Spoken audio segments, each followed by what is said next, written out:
Obviously, that's how we do things around here. Good evening, everybody. Welcome into the show. What's happening? Oh, man, we've got a lineup for you tonight, guys. Holy smokes. Hey, let me ask you a crazy question. Is it funny when we just come off a major feature, a first time ever game experience, and then we come in and be like, okay, Hammy, you're our B guest tonight. Yeah. Isn't that funny? Isn't that funny? Hammy, listen, we want to have you on the show, but you're going to have to take a back seat tonight, buddy. Hammy will be here in about 25, 30 minutes, but we have something even bigger to talk about tonight, guys. Something even huger. Is that actually a word? I'm going to figure it out. Googling. I know, Louis P. We did all right. Crazy says I'm sounding chilly. No, I mean, maybe. But we have bigger things to do. We have bigger things to do tonight. We got big old fish to fry, baby. All right. It's going to get crazy up in here. Where's my... Oh, there it is. All right, guys. We got 3 minutes to air. Listen, this is going to be huge. Go tell everybody. You got to tune in. Big, big, big news coming in 3 minutes, 20 seconds. Stick around.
I forgot to start a stage.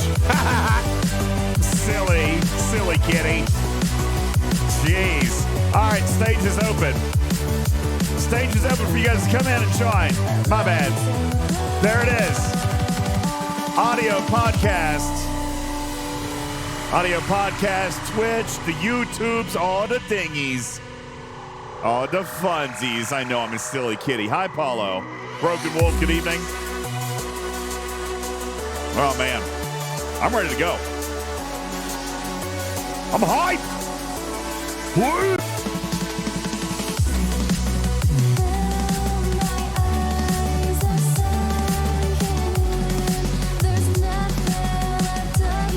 Yeah, but maybe we're just keeping us off the stage.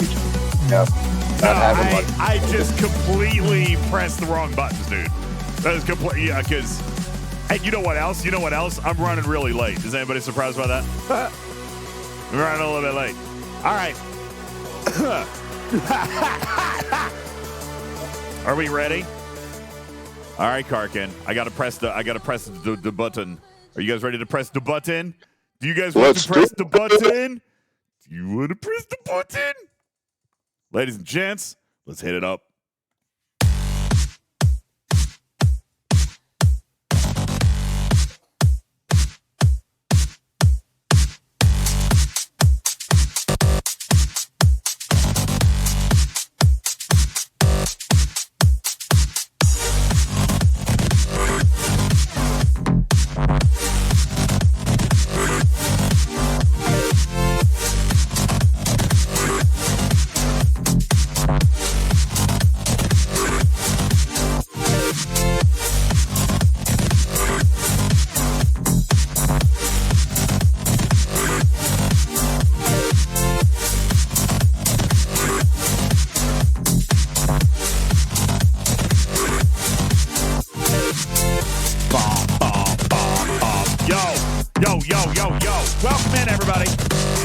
Yeah, that's right, Apex. You got it.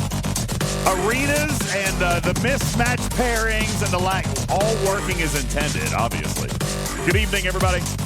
Appreciate you guys all being here. What's going on? Welcome into the live studio audience. What are you doing? All right. Listen, we got a bunch of stuff to do tonight. So let's hit into it. We got to hit a Talking Track server sound off. And I've got big things that we got to talk to you guys about here tonight. So let's go ahead and run it up in chat. Let me see you. Indominus Prime on server 53. Thank you very much for being here. Vic on 40. Thank you, Captain Taylor on 27. Stack Attack on 42. Vic on server 40. Cruzito on 13. Peregrine on server 8. Herps on 28. Yo, what's going on? Fire Force server 26 into Hizzy. Jux on 187. Tycon on 33. Scaly Back from the Outback on 193. Techman 16 says, I haven't been here in forever. What's going on? Absolutely nothing. Don't worry about it. Just sit back. Grab a fresh adult beverage. Wait, aren't you like 12? You might be 14 by now. It's been a minute. So go get you some apple juice. Oh, he's 16. Go get some apple juice. Okay? Welcome into the show, buddy. Welcome back. Big night. I'm excited to have you here. We got some big news. That's right. Big old news. Mistress of Mayhem, thank you. Nelson, Wilson, Six Notion, thank you guys for your resubs. Louis P with the gifted sub. Fire Force with the resub. Mistress of Mayhem, Freelancer, and Delisha with the kitty bitties. Thank you. Crazy on server 24. Vic on 40. Deckard on 37. Freelancer on 17. John Roll on 32. Davrigo 21. Shadow Sheep on server 133. Louis P on 20. What going on? Jason on 13. Rubik's on 21. Mormon on server 29. JP on 158. Ultra Vetica, good evening. Welcome into the show. Isn't it like breakfast time for you? Are you having a breakfast? What's up, Engineer? Server 89. Chris, Son of Mac on 40. Six Flash on 33. Burton on 701. Hero on server 30. Pikey on server 45 is first time chatter. Revatronic, good day, DJs and crew from server 35. Also, as a first time chatter, good evening. Welcome into the show. My name is Ultimate DJs, and I am super pumped to be with you guys here tonight. Thank you. Listen. Woo. Oh, my goodness gracious. We got stuff going on. Hey, man, how are you? Delmeyer, what's going on? Tech Man. Bringing back Gary the Camel. Appreciate that. Putz, good evening to you. Welcome in. Everywhere it matters on the panel. Karkin and Putz up on stage. Good evening, everybody. Welcome into the show. How are you guys? Ultra Vetica says breakfast has been consumed and I'm freshly caffeinated, ready to take on the day. Well, you know what? Listen, I am ready to challenge your day, Ultra Vetica. I'm ready to challenge your evening. I'm ready to have a lot of fun here tonight because I have guests galore. I have very special guests tonight. Of course, we do have the infamous Obsidian Hamster. He's going to be here probably in about 25, 30 minutes or so. We're going to talk to him. That being said, we do have guests in the A slot tonight. All right, we have something. Now, listen, for those of you who have been around for a minute, for those of you who have been in this community for the last several years, then you know that there is something that we usually do a little bit towards the end of the year, okay? And notoriously, I am horribly late. Yes, that's Oliver. He's crashed on the chair back there. Oliver, wave. Everybody sees you back there. There. Are you wearing pants? Just check it. Don't show him your butt. God. Oh, stop. He is wearing pants. He is wearing pants. It's fine. Don't worry about it. That being said, that's right, Louis P. It's Christmas angel time. Now, I want to tell you a quick little story. 2 minutes, promise. When we started this 27 years ago, it has never been as big as it was last year. 27 years ago, in my infancy broadcasting career, I started doing it for the local radio station I worked at. I just did it locally, and we piled up toys, and we did all this stuff, and then it just grew, and it grew, and it grew. And then I got fired. But we came back. We started this amazing, wonderful community. And even over the last couple of years, if you remember, the very first year was the Beetle family. The very first year, we decided we were going to try to help one family, and we raised several $1,000s to help this family get through the holidays, to get through what was going to be really tough. You guys remember our friends who had gone through chemotherapy and recovered. And by the way, she still keeps in touch with the show. We get a Christmas card. We get pictures. We got back to school. Dude, can you believe she went to prom last year? She went to prom. All right. And she loves the show. She keeps in touch with us every year. That was the Beetle family. And then the next year we did was the whole big Ukrainian refugee thing. We sponsored 11 families who were stuck here, away from their homes, ripped away from their houses, and didn't have anywhere to go for the holidays. And if you guys remember, that was up in the Canada. How are they doing? They're doing great. Adjusting to life, still hanging out, doing their thing. All right? Then last year, Arian, who is not here at the moment. I'm not sure where she is. She should be here. I'm going to send her a text. Be like, yo, get your butt up on the stage. See, y'all. There she is. Coming to the stage. Anyway, so Arian comes in and says, listen, we got to think bigger. We got to do something bigger. We got to do something great. Let's do something amazing. And I said, oh, my God, there is no way that we're going to be able to do what Arian said that the community could do. Karkin, do you remember when Arian said, hey, let's pick up a children's hospital? And we said, you crazy girl. You crazy. You crazy. Yep, she said that. Well, we did. We decided to visit good old Nashville, Tennessee, and we met up with some amazing folks. It was absolutely epic, Major Samo. We picked up and met with some amazing folks at the Monroe Carroll Jr. Children's Hospital at Vanderbilt Medical in Nashville, Tennessee. And if you guys remember, I'm going to throw something up on your screen here very, very quickly because just in case you guys forgot, I'm going to point out to you on your screen right now that last year Talking Trek raised $54,000. $54,000. That was in 2023. You guys, all of the community, last year was ridiculously epic, man. Rusty, it blew my mind. The generosity of this community absolutely just wowed me out, all right? The community is crazy. I know. We had Beck involved. Scopely got involved. Alex was involved, and Bubba and Trader and all of you and Tibbs and just everybody. That's how Tibbs almost got me to wax my armpits. Don't forget, we had a Santa. We did, Putz. We had a Santa. We had Mrs. Claus. We got to broadcast from the Ryan Seacrest Studios. It was incredible. $54,000.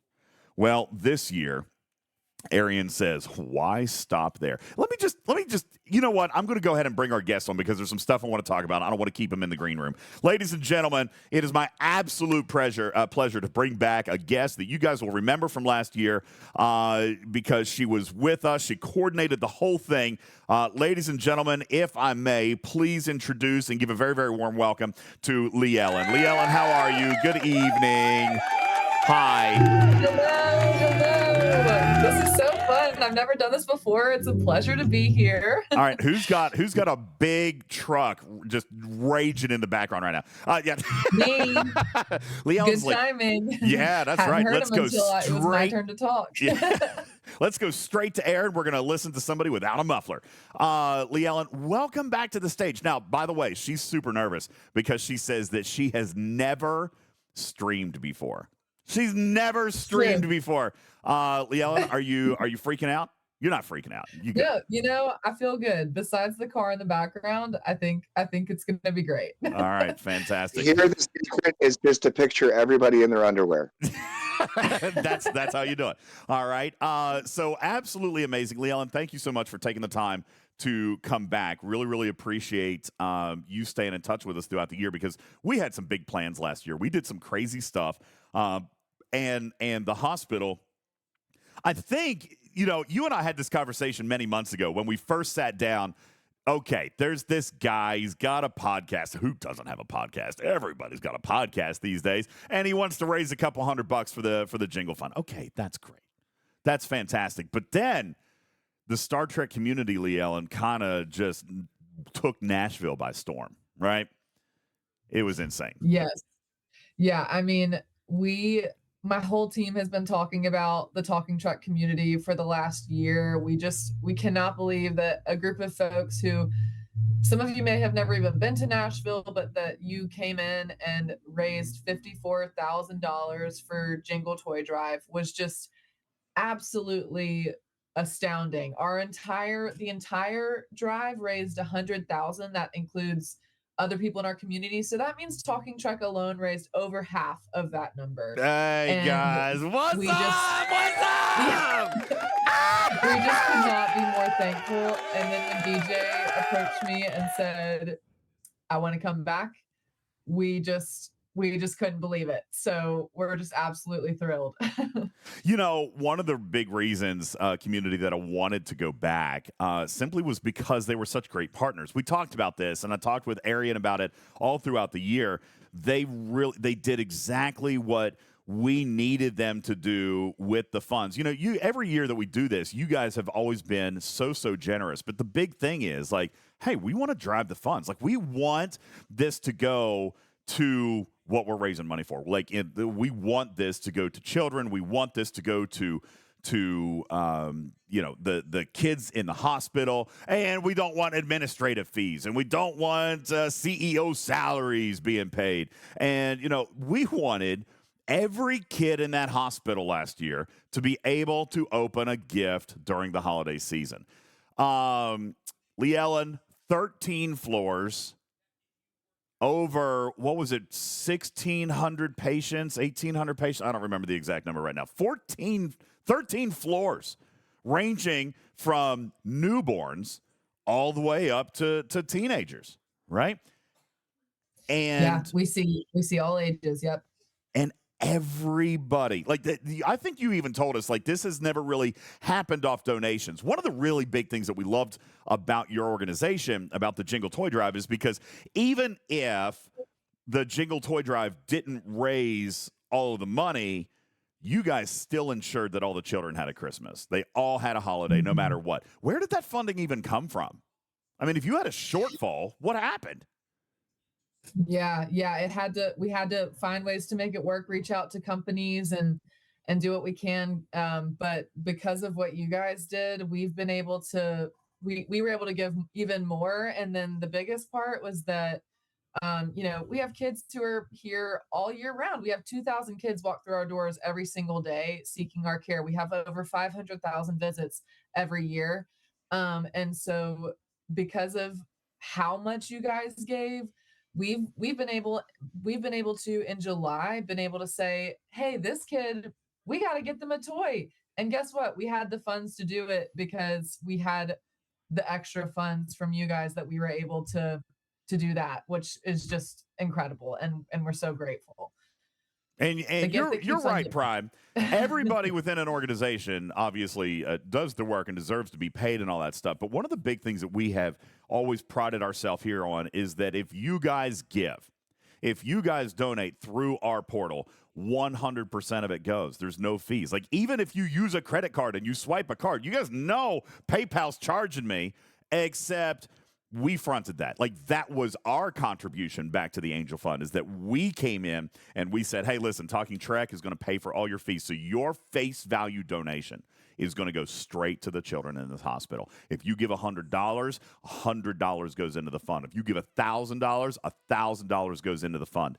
And Arian always gives me grief. Ladies and gents, she tried to sneak in on me. Ladies and gents, Arian is here. Hi.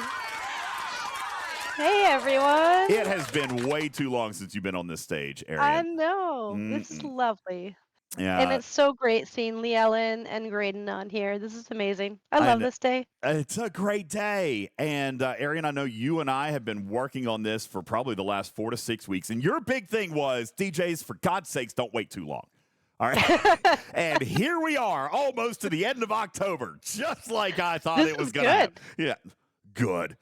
When did we This start is last good. year, Lee Ellen? It was pretty late last year, wasn't it? It was well into November. You guys visited. When was that? Was that November that y'all visited? Late The November? I very think end of November. I'm pretty sure it was after Mhm. Thanksgiving.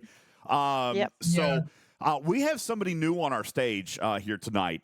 Lee Ellen, Graydon is a face that the community may not know, a name that we haven't heard before.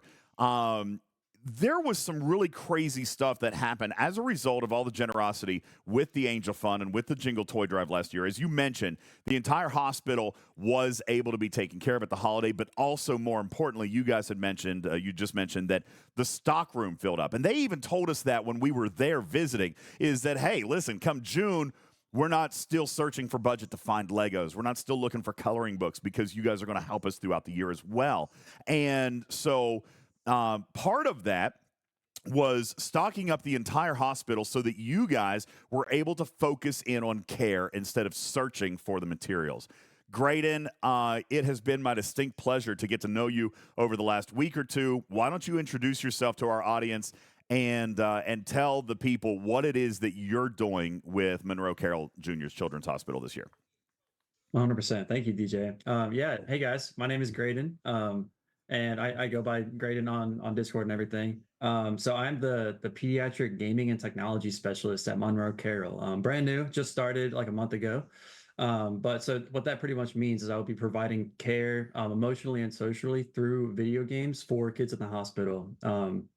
And so obviously it's my pleasure to say that. I'm super happy, super grateful to be in this spot. And it couldn't have happened without your guys' support through the Jingle Toy Drive and Liel and DJ. I really appreciate everything that you guys have done to like work towards this position being available. And like I said, I'm brand new. So I'm just now getting started, but yeah, that's a little bit about me.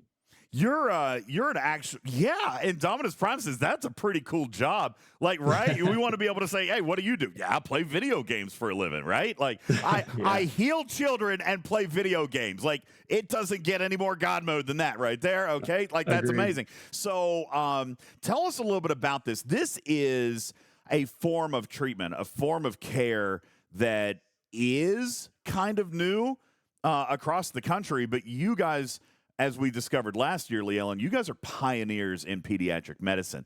What is it that the hospital kind of found that said, hey, like, we want to make this position? Graydon, we are going to bring you in to help facilitate or help rehabilitate some of these kids through gaming. Like, what is the medical correlation with that?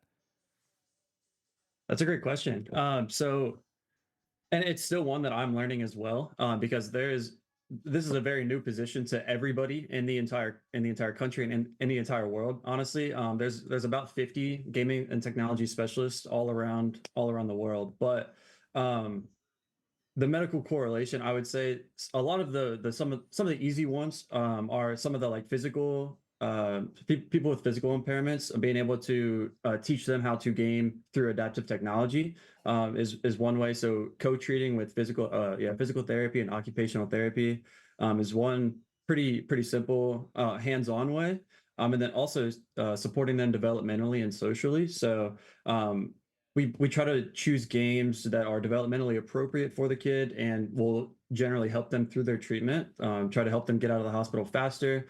And then socially, sometimes kids just need to like play games with their friends at home. And so being able to connect them with their friends at home through playing Fortnite together, and you know, situations like that. Also just like the FaceTime with games and being able to get a face, and it's not a scary face. It's not somebody that's poking you with needles. It's somebody that's just there to play video games with you and hang out and get to know you. That's some of the ways that I expect to be, you know, integrated into the hospital. I think that is absolutely fantastic. And watching some of the chat right now, I can already see, Lee Ellen, this is going to be an amazing year. Guys, real quick, before I know that people are going to have questions, and before we get super deep into this, because we've only got probably another few minutes with them, but I'm going to pop up on the screen right now over here to my left, right. Everything is mirrored. Okay. Hey, you guys remember what this looks like. Okay. You guys will take a look up in our tip jar, !tip, !donate, where Talking Trek will indeed be paying all fees. Whatever your face value is what's going to go in.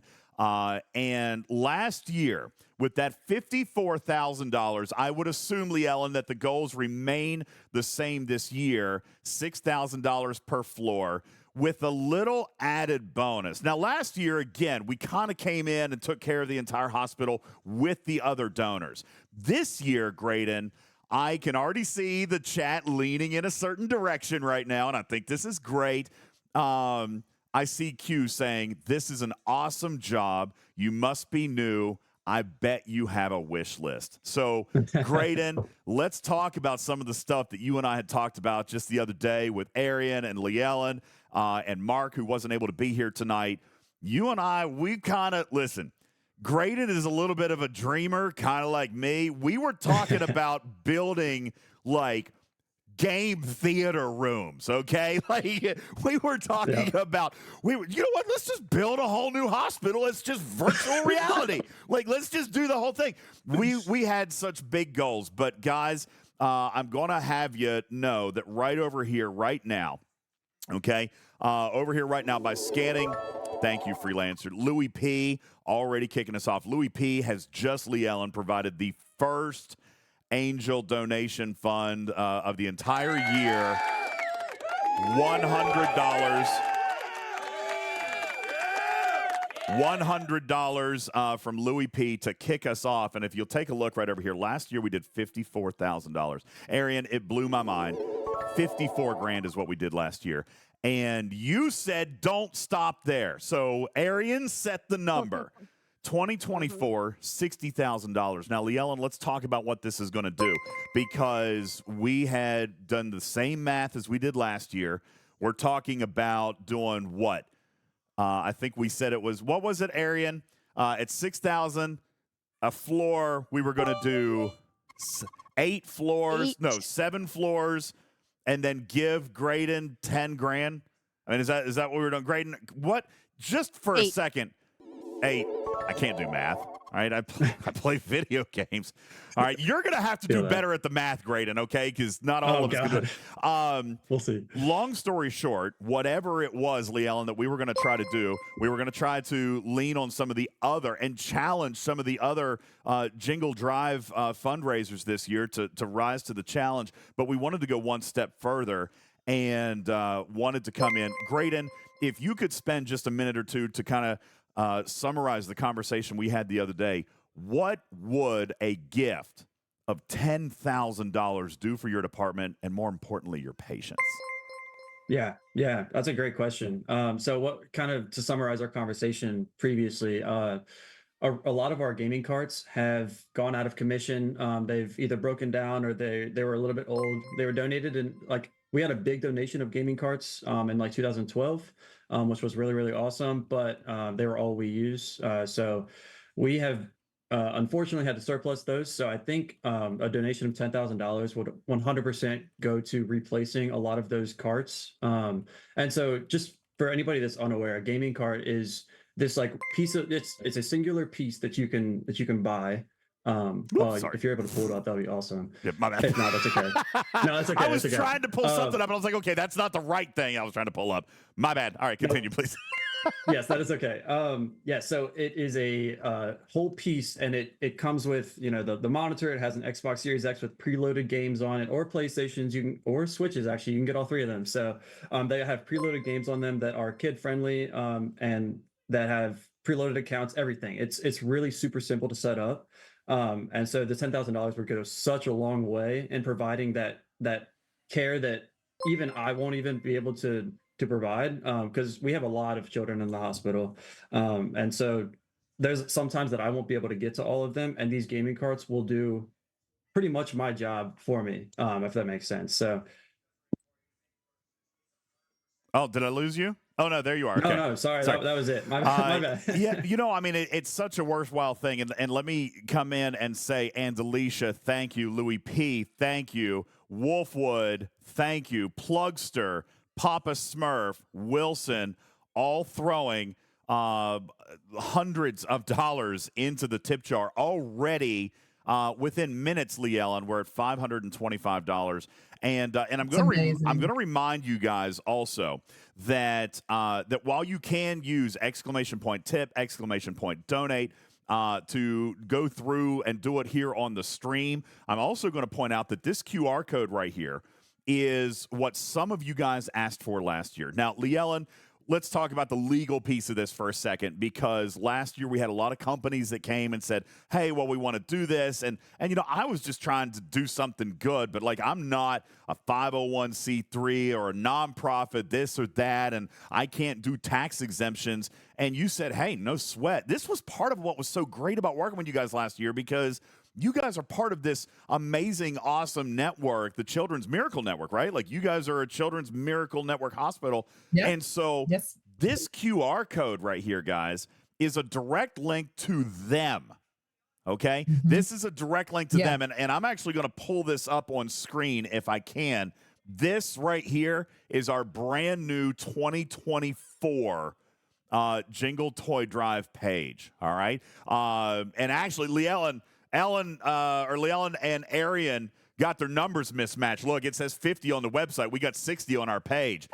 Oh, you know what? No, that's okay. I can change it. The other 10 is going to Graydon, right? Is that how we were doing it? That's true. Okay, that's right. 10 was going to Graydon. So we can change it if we want on the website. Okay, yeah, listen, we got to make it match. And guys, here's what's crazy. I am trying to work on an integration. I've almost got this thing figured out, where if you guys do on the QR code and you give directly to the hospital, not only, Lee Ellen, will they get a tax write-off certificate, right? Like, they'll get the whole, sorry, I'm going to pull you back up on screen. They're going to get the whole 501c3 thing, like the tax write-off thing, but you guys are also part of some group with corporate match, right? So if any of you guys out there, and I know a lot of people asked about this last year, if you guys go through your employers, if you guys go through this QR code, everything is handled by the hospital.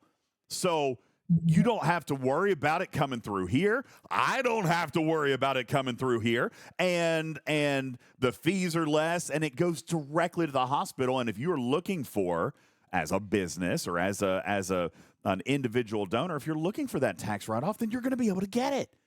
All right? You'll be able to get it by using this. Now, of course, right here in Twitch, I'm going to invite all of you to use !tip, !donate if you guys want to, and that will pull up on the progress bars right over there. But we are also going to link to their donation page so that scans with this QR code, although maybe a little bit delayed, will also show in our numbers total right over here and up at the top of the screen. You guys can see that we are already underway. Floor number 1, the goal is $6,000. Last year, you guys just straight out did what, Arian? 8 floors? 9 floors, right? They did 9 floors last year. I think is what it was. 9 floors. 9 floors. So this year we're looking to try to do something very, very similar and add on top for Graydon and his project that he's trying to do in here. I see a couple of questions in chat. Well, we've got just a minute left or two. Graydon, some people are asking, what is it that you need? Like, how many carts do you need for a hospital with 13 floors? I mean, because obviously the infants don't need a cart, right? But then the teenage floors, they might need more than one, right?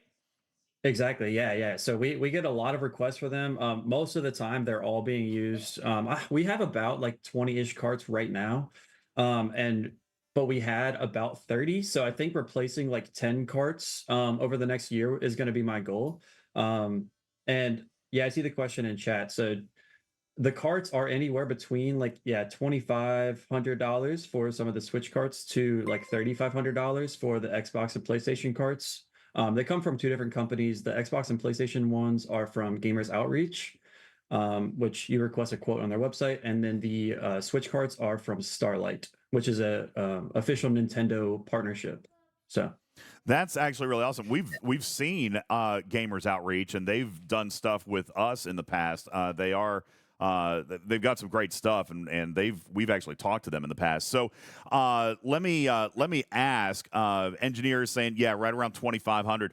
Q wants to know, Graydon, if you were just looking at the stock for the entire hospital, how many carts do you actually need? I mean, we're probably not going to be able to fill that entire need, Q. If they're $2,500 and we're looking at $10,000 for this part, because you got to remember, the whole point of the Christmas Angel Fund was to make sure everybody had something to open during the holiday season too, Lee Allen. And last year we did that. And it's not even, this was really difficult for me to wrap my head around last year because we're not talking about a one-day thing here. You've got patients that come in all throughout the holiday season who might just happen to not be there on Christmas Eve, but there were kids that were there 2-3 days earlier whose parents are in the exact same situation, and the holidays might be a challenge. They might be a little bit more difficult.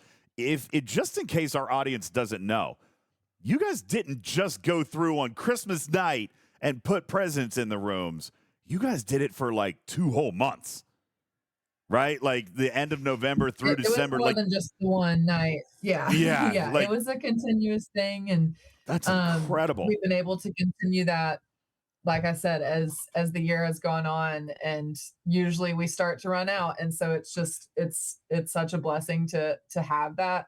The Child Life team, which is part of the team that Graydon works on, it's just a really special team. And I didn't know much about Child Life before working at the hospital, but I've just learned so much about the Child Life team. And really, we had a patient describe the Child Life team as, my doctor is caring for my physical body and my child life specialist is caring for my heart. And it's taking the whole child approach where we're not just going to take care of them physically. We are going to help them as best as we can to get better, but we're also going to care about them emotionally and socially, so that they're getting everything that they need. And so that's where this Child Life team comes in. That's where toys come in, so kids can feel like kids.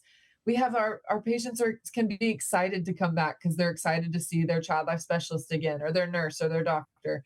And that's just something really special that you don't hear all the time, because a lot of times they have really hard days when they're coming into the hospital. But I think it's gifts and acts of kindness like what the Talking Truck community has provided that allows our patients to feel special and to play a video game and to kind of have some kind of distraction therapy where they're not thinking about their pain at that moment. They're focused on a fun game, Among Us or Mario Kart or whatever the game is that they're wanting to play. And I think that's just so special. And that's something that you all are helping provide. So just wanted to share that. Divine talks about happiness and endorphins and rehabilitative tech. Graydon, you and I were talking, I guess just a couple of days ago, about what are some of the games that they'll play. And there are certain games that are fun, right? But then there's other games that actually have a medicinal kind of secret layer, right? Like something for dexterity, solving puzzles for the mind, and then being able to use the controllers with their hands and their fingers. And it's kind of wild how you guys have taken a medicinal approach to what we consider, trivial as far as playing a video game on a keyboard, but how a keyboard can actually be medicinal for a patient in your hospital, right? 100%. Yeah. I think you were spot on with it too. There is so many games that I would recommend specifically for the dexterity.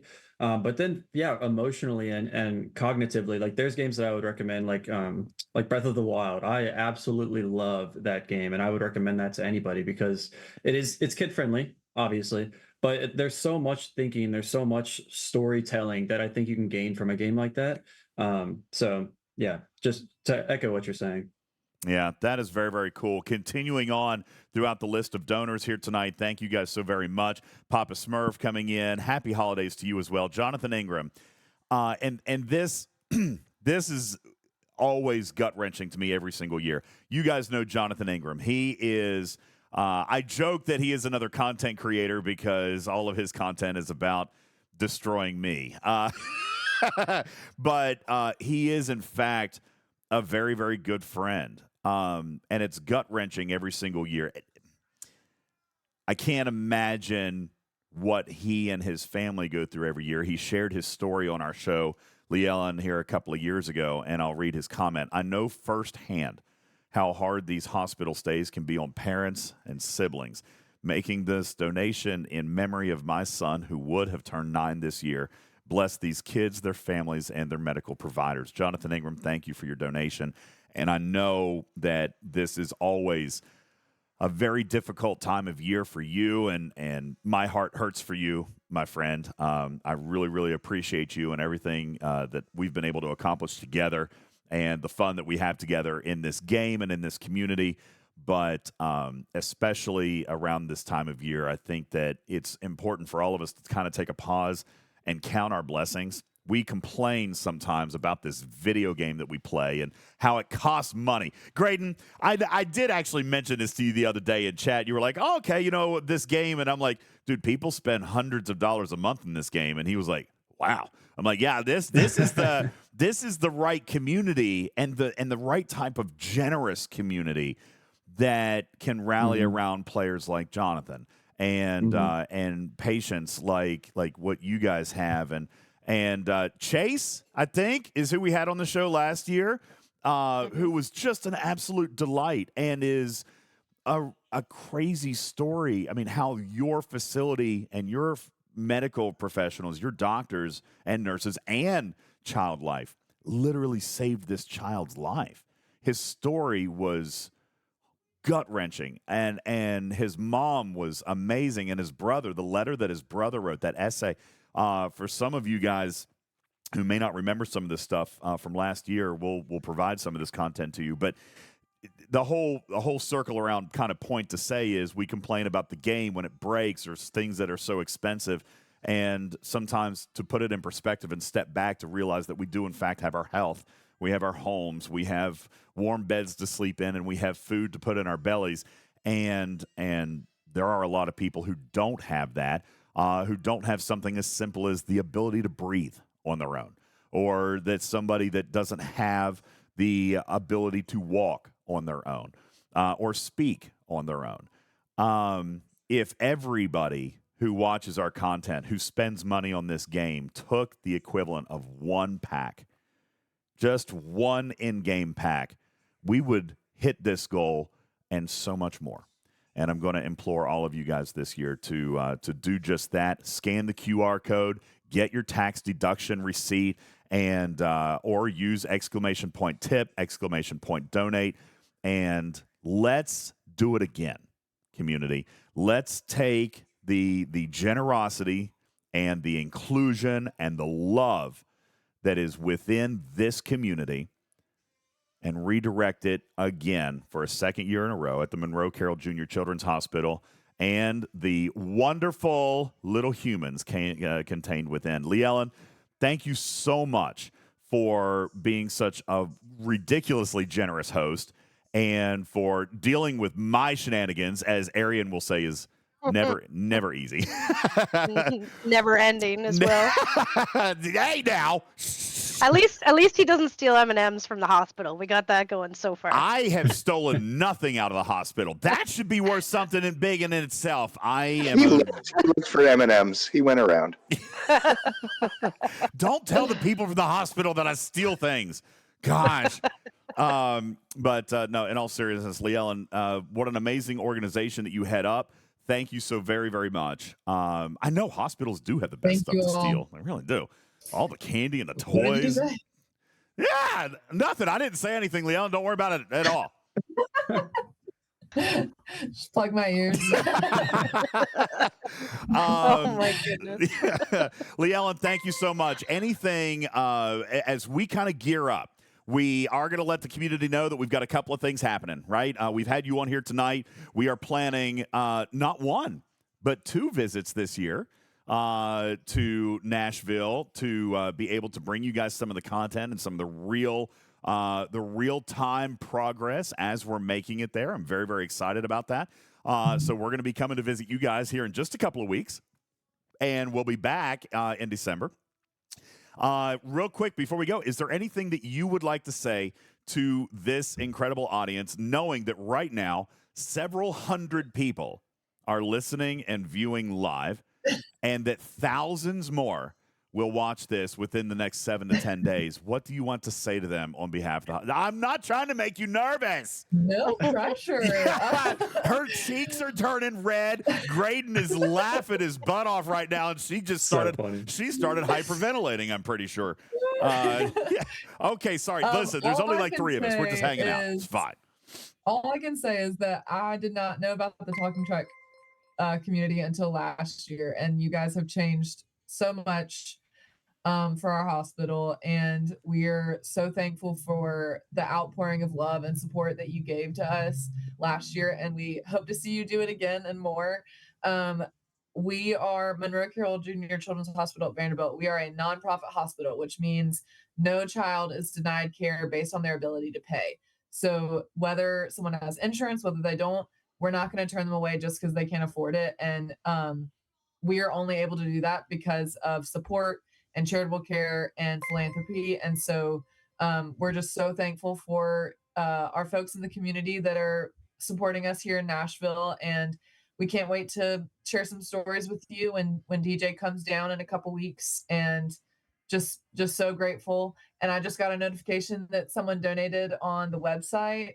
DJ, I don't know if you have access to that too, but I got an email that said, look, $100 donation. It's already starting. Okay, listen, I'm going into it right now.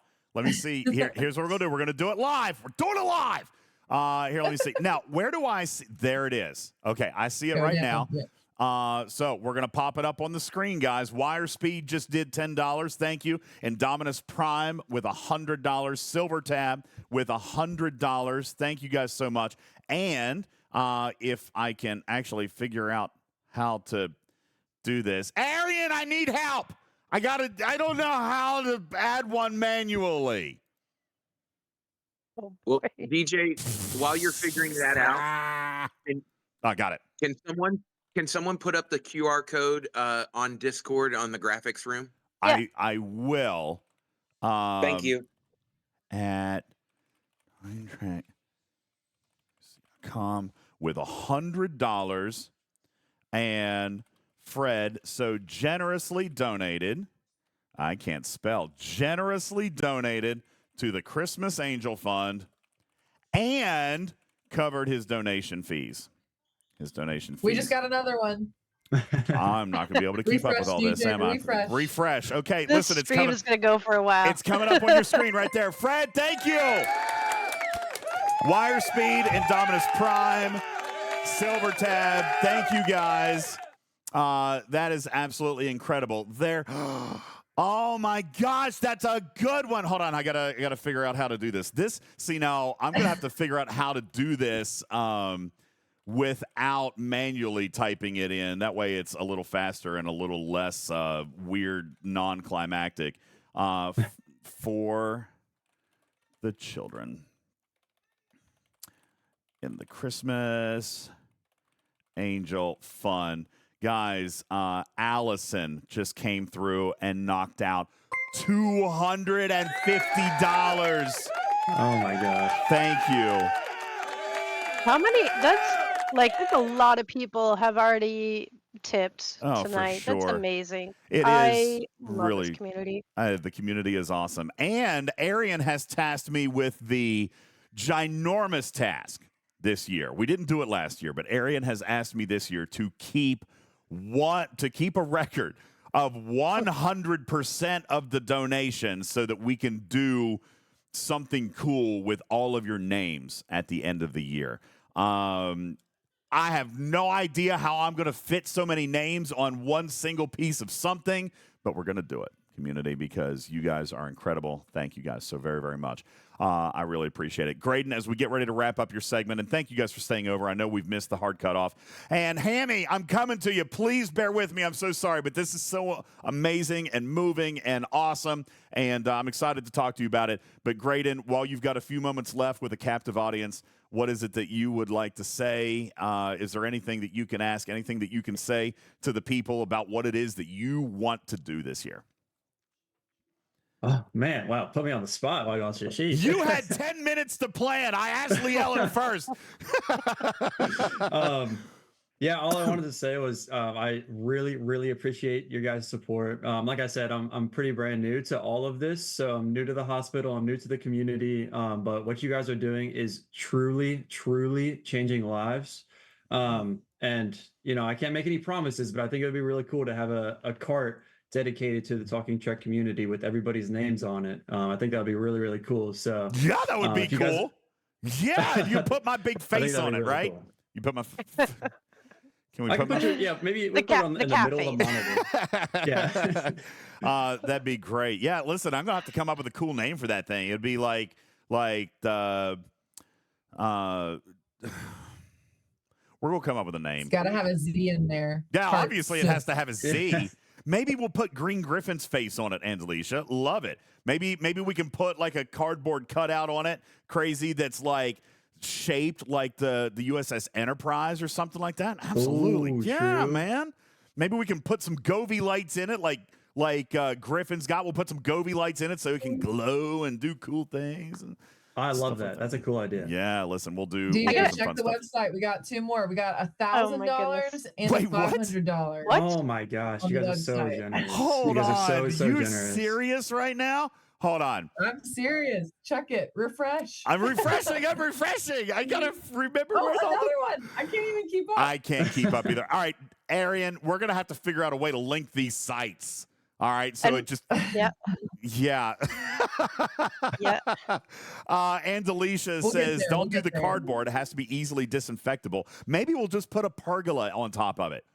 That would be I mean, great. We got another one. Put a little. Refresh. Here's what I'm gonna do. I literally okay. We're just you know what, Hammy, you're just gonna have to wait for a second. I'm too busy counting all this money. Sorry, Hammy. Yeah, sorry, Hammy. Hang on just a second. Where did So the while he's working on that, I'm going to tell you guys, we had a couple of meetings with Llewellyn and Mark to hash out some details, and then we got to meet Graydon. Llewellyn and Mark warned me ahead of time that Graydon here is a big dreamer, and I was like, oh boy. Mhm. While that's wonderful and great, you guys having DJ and Graydon together in a meeting talking about that was all dangerous. of the ideas. That was There were a few times where all of us were like, okay, guys, we need to take a step back here. It was a lot of fun, but I'll tell you, it was a lot of dreams. I mean, can you blame us for wanting to build an actual virtual reality theater game room? I mean, come on. It's not that big Isn't of a that? It deal. just seems so obvious. I would think. Yeah, I would think. Wait, so am I seeing this right? Did Fred just donate? See, I think I'm getting duplicates. Am I getting duplicates? Because I see Fred and I see Allison again. Did they just donate twice? Oh, yeah, that's weird. I see that too. I think it's just the one. It must just be, if you refresh it, it might. Okay. It pulled it up the right way for me. But we did get another $1,000 just now. Unbelievable. Oh my gosh. No biggie. What's happening? Is that Llewellyn's microphone popping a little bit there? Oh, Uh-oh. Your batteries are dying. See, this is the things you got to be prepared for when you go on a live stream. She set this up ahead of time. She knew that did. we were She's gonna like go a over hard the out. She's time. like, okay, we are. You know what's so funny, community? We are exactly 30 minutes overdue right now. So here, let me get these in real quick. Oh, guys, this is great. All right, we're gonna throw these up on the screen very quickly. I'm just gonna let you guys read this. All right, guys. Oh, there's so many I can hardly keep up right now. Green Griffin just dropped in $1,000. 1,000. Griffin. $1,000. Oh my gosh, guys. We had another one here from Anonymous. I don't know who that is, but thank you so very much. Anonymous just dropped in $500. I can't even type this fast. $500 from Anonymous. Thank you so very much. I don't even know how to do this conversion. All right, but Yeah, Stevens I'll look Aaron just donated $900 from New Zealand. All right. I mean, the international reach here is unbelievable. I'm going to put up, let's see. It's $544. $544 from New Zealand. Thank you so very much, Stevens Aaron. Thank you. Stevens Aaron. Here is another $100 that came from Anonymous. I can't type this, math. 100 from Anonymous. Here's another one. I mean, it's holy cow. Burton from server 701. Thank you so very much for your $100 donation. Burton, thank you very much.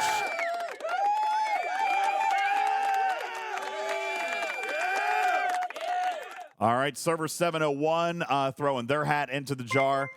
Unbelievable. There's more. Here's another $1,000, Lee Ellen. This just came in. Goodness. Here's another $1,000 that just came in. 1,000 from David. Thank you so very much, David. $1,000. That is so wild. And if I come back and take a look at what you guys have been doing here with the commands, I think, do I have all these right? Yeah, there's Allison, Fred, Wire Speed. I missed you. There's $10. Indominus Prime, I think I got that one. $100. Silver Tab, $100. Which means, guys, you're already 77% through the first floor, and we are less than 1 hour in to our 8-week campaign towards changing lives. Q says, don't challenge the STFC community unless you mean it. And I can tell you that both of these folks right here know full well the capabilities of you guys and your generosity. And dare I say that these tiny humans, Lee Ellen, they're probably counting on it this year, right? Guys, the people who work behind the scenes all year long, Lee Ellen, thank you for being here. Graydon, thank you for being here. Guys, a huge round of applause for our guests from the Monroe Carroll Jr. Children's Hospital at Vanderbilt Medical, Nashville, Tennessee, and the benefactors of the 2024 Talking Trek Christmas Angel Fund. Thank you guys so much for being here. You guys are great. Thank you, DJ. You guys are so generous. all are I appreciate you. amazing. Yes, thank you. That is very awesome. We are going to catch up with you guys again very, very soon, so we'll look forward to talking to you again. Thank you guys for the extra time tonight. You guys have a wonderful evening, and we'll talk very soon, okay? Okay, sounds Thank good. you. All right, guys. In the meantime, we are going to take... Oh! It's a Zoom-ageddon!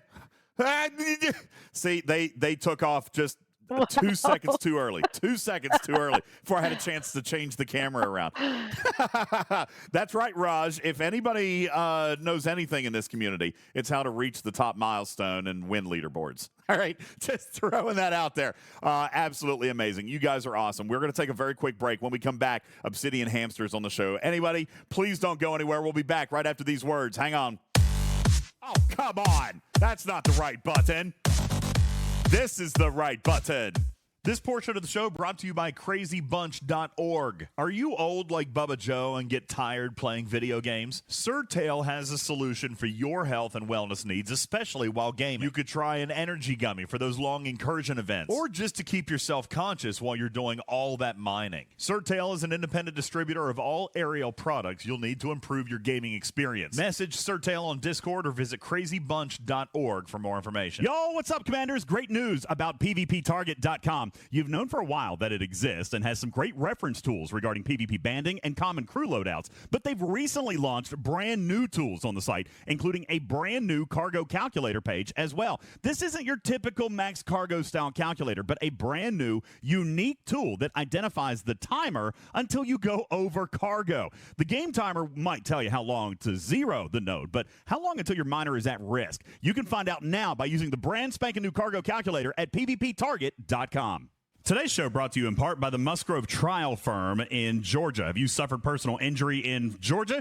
You need a buddy. Give Buddy at the Musgrove Trial Firm a call, 678-226-1994. Visit them online at musgrovetrialfirm.com.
welcome back. Woo! Man, that was heavy stuff. I am so excited. I can't even begin to tell you how excited I am about some of the amazingness that you guys are gonna put together this year. You guys are just absolutely incredible. As a matter of fact, we do have a special guest on our stage. Ladies and gentlemen, Green Griffin is here. Oh, hello, everybody. Hi. Happy Tuesday. Happy Tuesday. Oh, God. Bless it. Green again. I thought I was going to be in a good mood, and now look at you. I'm green. My clock's still working. I don't know what I'm drinking. I'm drinking people's pee. You're drinking pee with plastic. Your clock is broken, and you're very, very green. Ladies and gentlemen, in addition to Green Griffin, we have another guest that you guys know and love, and he is an absolute saint for sticking around as long as he did. But indeed, it was for the children. Ladies and gentlemen, Now look what's happened. Look what I did. Hang on, let me see if I can fix it real quick. Where is guest cam number 2? Hold on, Hammy. Maybe I didn't bring you in. Oh, he's right there. I see him. I don't see your program monitor, but I do see Hammy. I know. What did I do? Hold on. Trying to fix it. I hope he's not permanently muted. Me too. Well, no, there he is. I hear him. I just can't see him. Why? Hi, everybody. Here, let's move him to. He's already in slot number 2. Oh, no. I broke it. All right, hang on. Guest slot 2. Let me just come in and get the guest slot 2. Copy. I broke it. How did I break it? Well, that's very upsetting. Well, you see what happened is you only have an 8-hour window to get his video in on the screen, and then you surpass that window with that last interview. Do you see what's happening right there? You see that right there? That's topical. Funny. That's funny. That's funny right there. Yeah. Ladies and gentlemen, there he is. We got a Hammy. We got a Hammy. We got a Hammy. Oh, I'm so excited. I love that headset. Yeah, very Thank good. you. You sound I great love it too. You sound very, very good. Good evening, everybody. Sorry, Thank I you. got distracted by not being able to make the camera work that I didn't blare your entrance music. Here you go, everybody.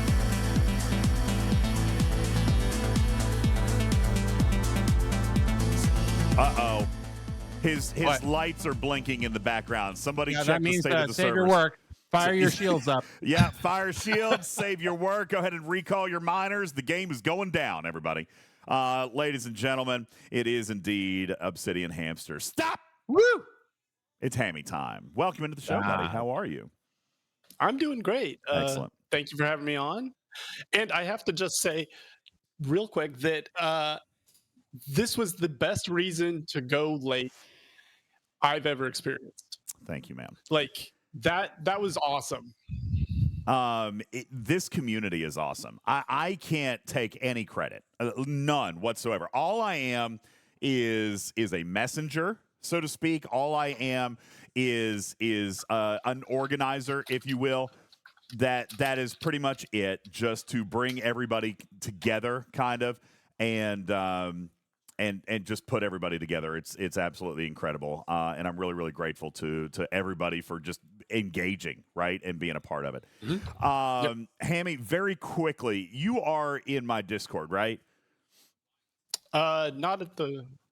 Let me see. I think that I can fix this for you pretty quick. Griffin and I have had issues with this before. If you would please go and join the podcast stage, okay? And then I'm gonna bring you up there for audio. We'll use video here. I'm gonna mute this. I'll use video over here on Twitch, but I'm going to bring you. He probably can't hear me right now. I'm gonna bring you up on the stage if I can find you. I don't see the Hammy icon though. So join the voice room. I'm trying to find him. I don't think that. Here we go. I'm going to right click and move invite to speak. All right, click on that button now, Hammy. There he is. Ladies and gentlemen, we got it fixed. There he is. Hammy, say hi. Hello. We got him. All right, and you can hear us? Yep. No more echo. No more echo. Yeah, this is an issue. This is an issue that we got because we use both Discord and Twitch, for the video. Because honestly, Discord is better for audio, but then, the video is better on Twitch. So we have to actually we got to do two of them.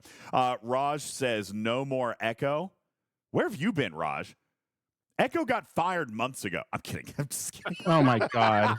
He works at a car wash now, ironically. Yeah, that's right. He works at a car wash, keeping other people's cars clean. No, I'm kidding. No, he moved apartments. He moved apartments. So yeah, he's still with the company, just doing other things. But that's been like months and months ago. Holy this smokes. is topical. No. Why? Why is somebody who has not been around for half a year suddenly popping back in and they say, "Who the heck is Echo?" Echo. It's this new feature. It's bringing everybody back into the game because it's so awesome. Simpy came back. It was cool. Yes, Simpy came back. We're going to talk about that tonight. As a matter of fact, I've got a whole list of questions for Hammy. Some of them, Hammy, are not going to be easy. Okay, like you and I talked a little bit.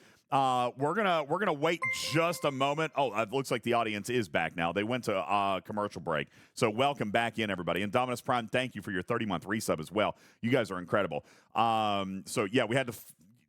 We've got the audience back, so let's talk about this. First of all, Crazy asked the great question, which we're going to come back and answer. Why do we still have lag every day? We're 6 years in. Good question. Not one that I actually gave him to answer, unfortunately, but we'll come back to that. Unless you have a quick shoot from the hip answer, is the game just growing wildly out of control and you guys don't have the server capacity to handle all the new blood that's coming in, and that's why the servers just crash every single day? Yes. I don't know if I'm fully equipped to answer that question because it's pretty expansive. I'll be honest. That's obviously, yes. Why does lag happen? Yeah. Can you tell us how lag happens? Yes. We're starting with the easy questions, I see. All right. What? Okay, I'll take care of it. Listen, we do have some questions to get to tonight, and I want to get in. Obviously, the first one that we're going to talk about has to be PvP arenas. Okay, has to be. Yep. PvP arenas. So let me start with, I guess, the most obvious. When you and I previewed this feature here, I guess a week or two ago, we were able to see and identify what were probably going to be some pain points throughout this process, including the 7-up, 7-down thing, which I guess we'll start with that. Hey, buddy. We'll start with 7-up, 7-down. I mean, first of all, there had to have been an expectation that what are level 70 players going to do? Yep. All right. But even then, after the playtest, it was called out. It was said to Scopely in the feedback sessions that 7-up, 7-down isn't going to work in its current form. Not when you're requiring 5 players, not when you're requiring it from the same alliance, and you're not going to flex on those two rules. Why did we proceed with it when there were obviously and notably players who were not going to be able to play? Yeah. The thing is, the beta test was more to just establish the tech works, to get a large amount of people in there to see if it works. The changes, the feedback that we heard both from APAC and from the CCs and the mods was very, very helpful and consistent with what we saw, when we ran it yesterday. But I think that with the 7-up, 7-down, we tried to just kind of give a range for players, and we did see. I've seen some very lopsided matchups. I think I saw there was one posted on the official Discord the other day. There was 255s on one team versus like a 70 and a 67, and that's kind of a massive gap in power right there. The good news is that, like a lot of other things we'll probably discuss tonight, the team is open to adjusting as things go on. They want to hear more feedback. There are a lot of discussions about changes for the next time coming up. Oh, good. Like in a week? I mean, the event runs again Monday, right? Yep. Okay. It's scheduled to run every Monday during the month. I love it. Yep. All right. I'm going to circle back to that during the month comment here in just a second, because obviously we don't want this feature to be something that is a one and done. This is a great feature at its core. And we said the same thing, Griffin, about tournaments. At its core, it's a very, very good feature. There's a few implementation tweaks, but I think a lot of people are even going to agree that regarding implementation, even on this one, it was better than it was even on tournaments. So, but we do have the outlier. Now, for some people in the chat, let me point this out. I am not oblivious to the fact that some people loved it and didn't. Hammy and I were talking about this earlier, and I think that it can be generally, not 100% coverage, but generally summarized in 46 and down and 63 and up had the worst experience. Okay? Yeah. That's mainly because of matchmaking. All right.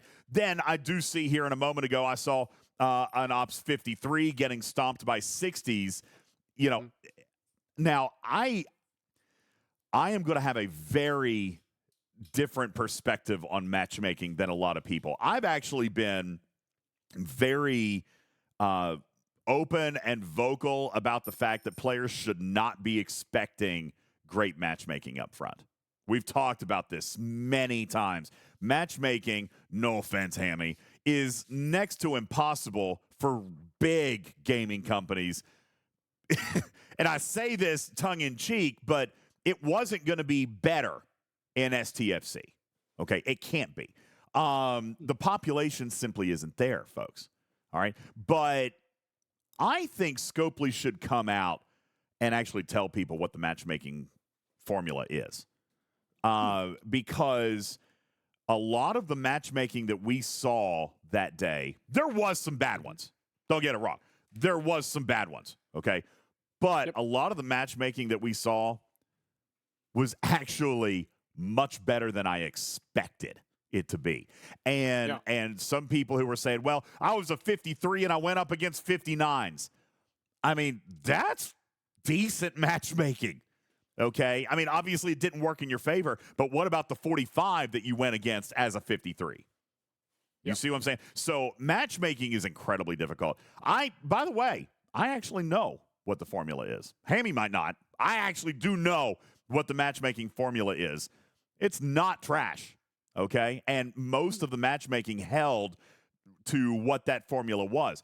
But again, we're going to see problems with population on this. So let's come back to population and talk about the next question, Hammy, which was why 8 hours? All right. The 8-hour, 24-hour thing, I think everybody universally, Griffin, myself, we all said, this is actually terrible. Like, this actually does make it worse. And why didn't anybody know about that until the event launched? There was no comms on that. Well, that's true. We should have been a little bit more upfront. We did get that out, I think, on Sunday afternoon. I think we put up a post kind of announcing things. The reason why we picked 8 hours... No. You posted when it was going to start. Nobody had an idea. Oh, that how this long was it was going to run. Yeah, nobody. I mean, everybody assumed. Everybody assumed that this was going to be a normal 24-hour event. We were we were blindsided by 8 hours because, listen, when incursions are coming, people make plans. They'll take a break at work, or some people take a day off for incursions. I have a feeling that people would have worked around the schedule if they had known that this was only an 8-hour window. I mean, you had people, you've got people internationally that exist on servers that are not in their time zone. Steven's errands, his was 11 p.m. to 7 a.m. That's right. Yep. 11 p to 7 a. Like, I was awake. I was awake until 12:30 in the morning. But my EU alliance members were also at work, so I had no one to play with. Yeah. The 8-hour window was shocking to the entire community, us included. Why was that decision made, and why was it not released?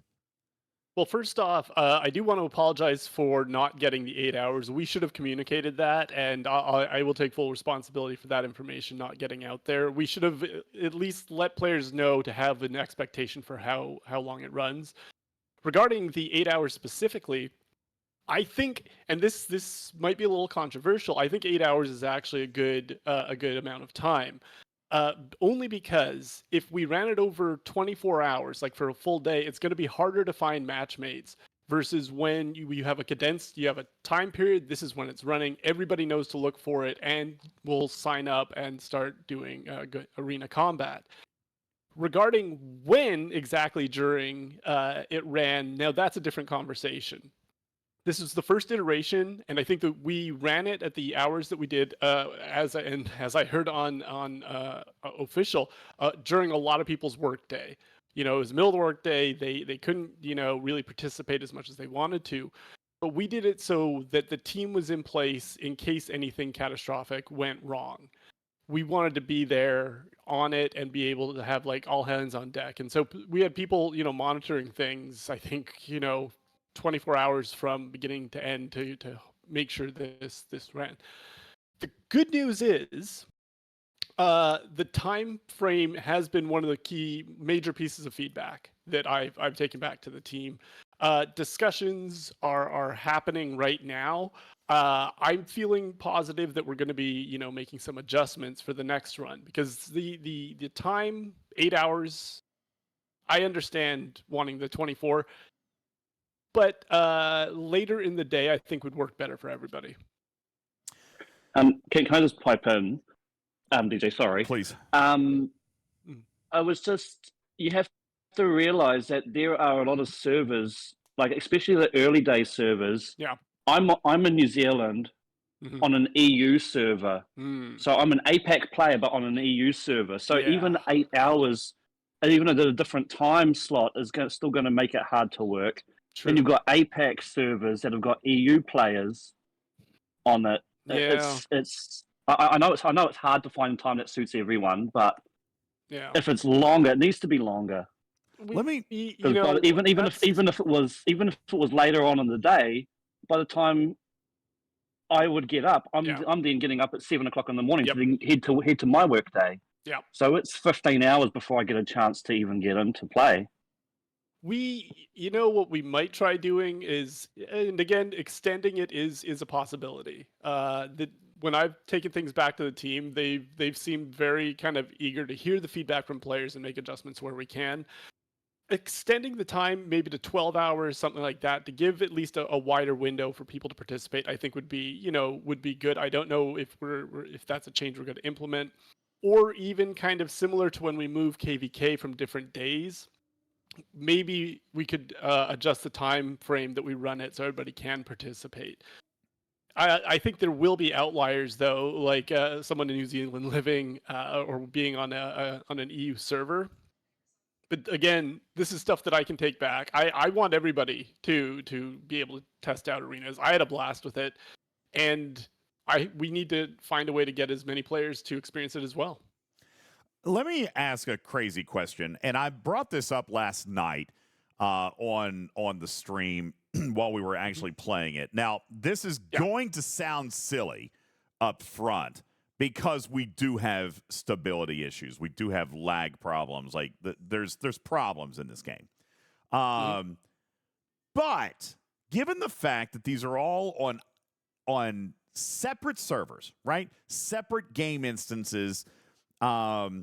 Don't know engineering-wise how any of that is involved or whatever. Okay, I honestly don't. I'm not going to pretend to know.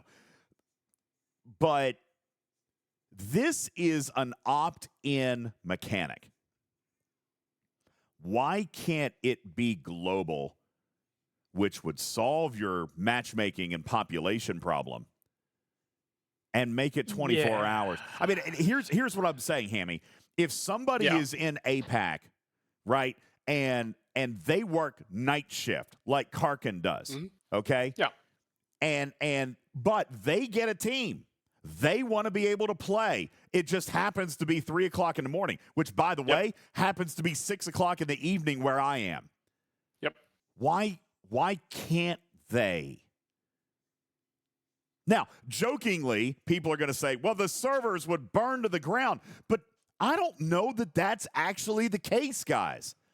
I mean, I don't know. I would love to ask an engineer, Hammy, but What is the tech behind this? Because when we transfer, this is an incursion style transfer. We are moving off of our home world. We're moving somewhere else, probably to one of these many, many merged servers that you guys have deactivated over time. These servers should be relatively lightly used. Again, I don't understand the mechanics. I'm not an engineer. I probably sound like a moron to anybody who knows anything about this. But what I'm saying is we are physically being transformed away or transported away from our galaxy to somewhere else. And if it is truly an opt-in mechanic, why does it have to be separated by region?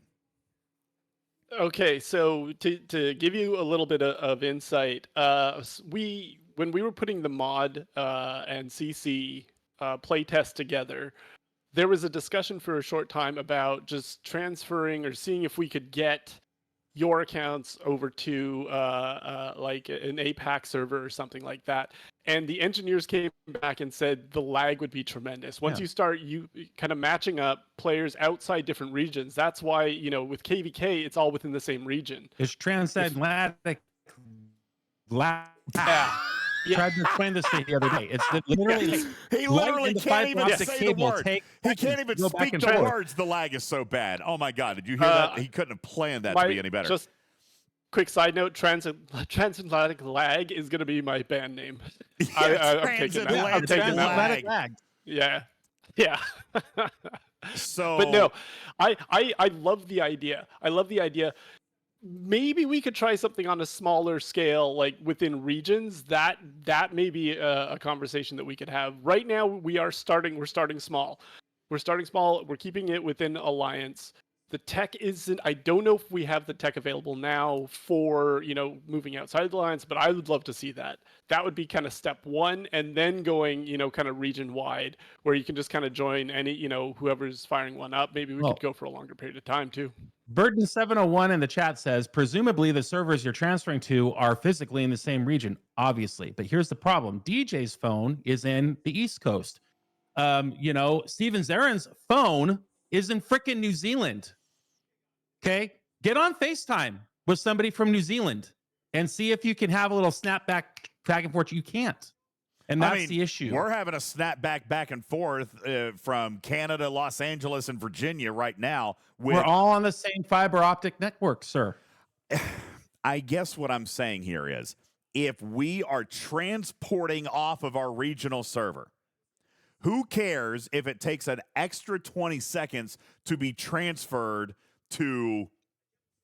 I honestly, my impression, and again, I can take this back. I can take this back and get more information, but my impression on some of the discussions we had, that the performance issues would be severe if we tried to kind of mix regions together. That's the impression that I have right now. I would love to see it. I love the idea of having something basically that would be universal in game. I think that's an incredible idea. But with something this new right now, I think we're going to be a little bit more cautious and just maintain the performance that we can. Because even I saw a little bit of targeting lag when I did my arena stuff. So I love the idea. I hope we can get there someday. But right now, we're going to kind of slowly expand based on kind of player feedback, what's working, what's not. All right. Well, I would like to make DJ's point a different way very quickly. It's that if a team needs 5 people, which means that you need 10 people to start a game, I guarantee that even at 3 o'clock in the morning, there will be 10 people who want to start a game, somewhere in the world, at some point in any given region. And that's why I would argue that a 24-hour clock, I get what you're saying, Hammy, and you're right. It makes sense. Make it a 4-hour window and get everybody together. And so we can just crunch out. There's 50 teams to choose from at any given second. I get it. But everybody else is saying, no, we want 24 hours. And people are really, digging their heels in here. No, let us play at 3 o'clock in the morning. Let us wait 20 minutes to find another team of 5. And then eventually it'll pop up and we'll play. And then, it is what it is.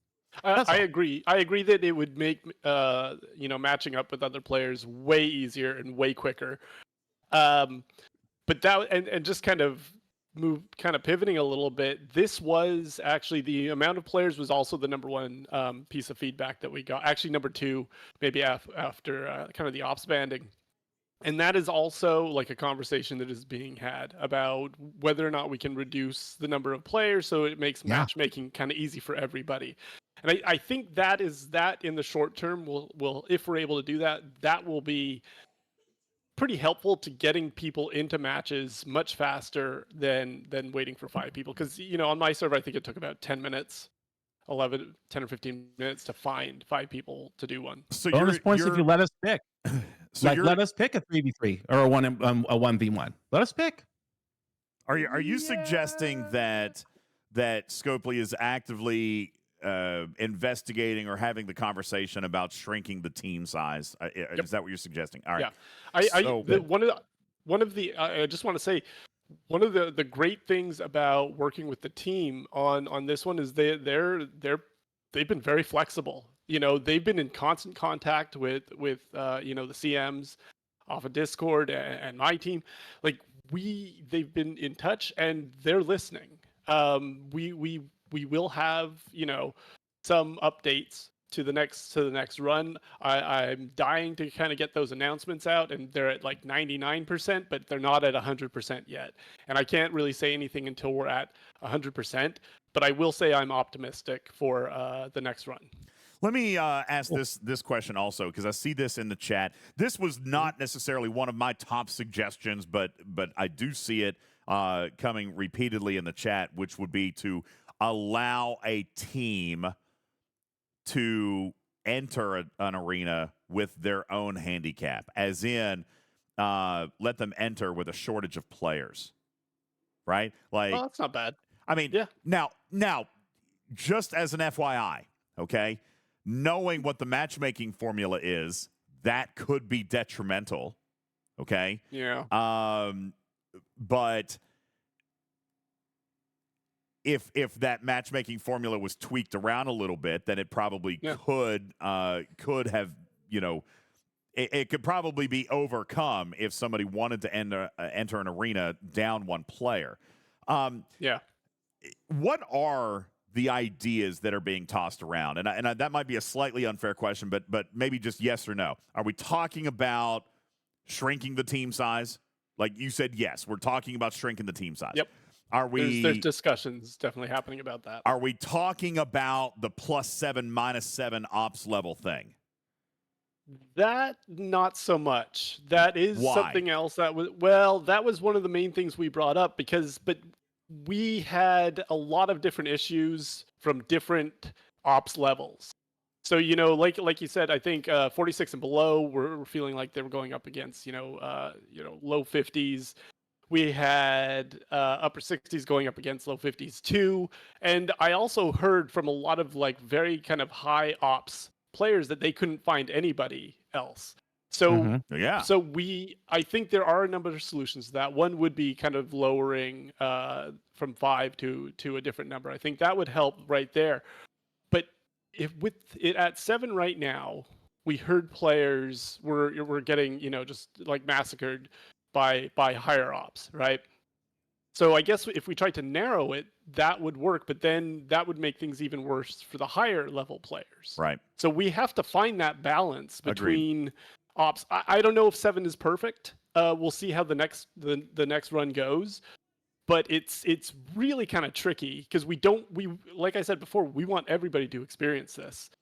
And even if they can and they get massacred, they're still not having a lot of fun with it. So I get it, and that's what I've heard. But I haven't heard anything about changing the ops band right now. Is it being discussed to allow players outside of the alliance to join in, like a wave? So I brought that up too. The tech isn't there right now, but that doesn't mean we won't go after that, because that was one of the big things that I think will also help with matchmaking. Like we said at the beginning, I think this has a lot of potential. We're starting small. We are getting everything, we're making sure it's working, making sure players can play, and then we can look into implementing more stuff. Because like I said, this team that has made this, who I honestly think did a great job, they've been very open to feedback. And if we can start getting, outside of the alliance, I think that would be a great step forward.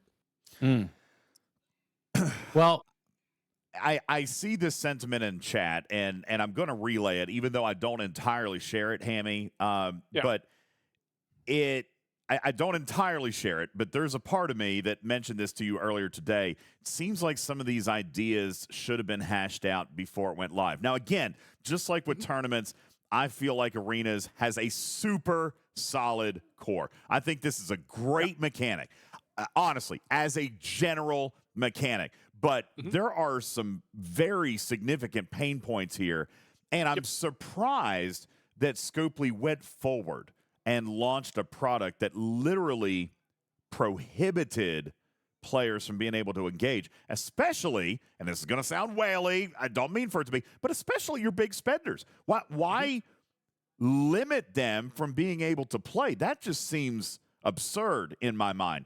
Why is it that Scopely felt comfortable launching a product where your most VIP of VIPs were literally incapacitated from playing? I don't know if that was on their radar, because again, How could when it we're not talking be, Hammy? when we're talking about the band of, say, 7 down, right? And that is one of the difficulties, is it's only 7 down for 70s. There's no up. Yeah, There's there's no no they are already looking at 50% less players, right? That's going to be difficult. But then we get it from the other side where the band is too wide. So again, I think this was the way that they chose to go forward. Now, will we change the ops banding? Possibly. It's not a conversation that's going on. But to say that they went into this knowing that they were going to frustrate people, we knew probably it wouldn't work for everybody. That there would be some ops where this would be difficult for, but I don't think we intentionally went out of our way to make that experience worse for them.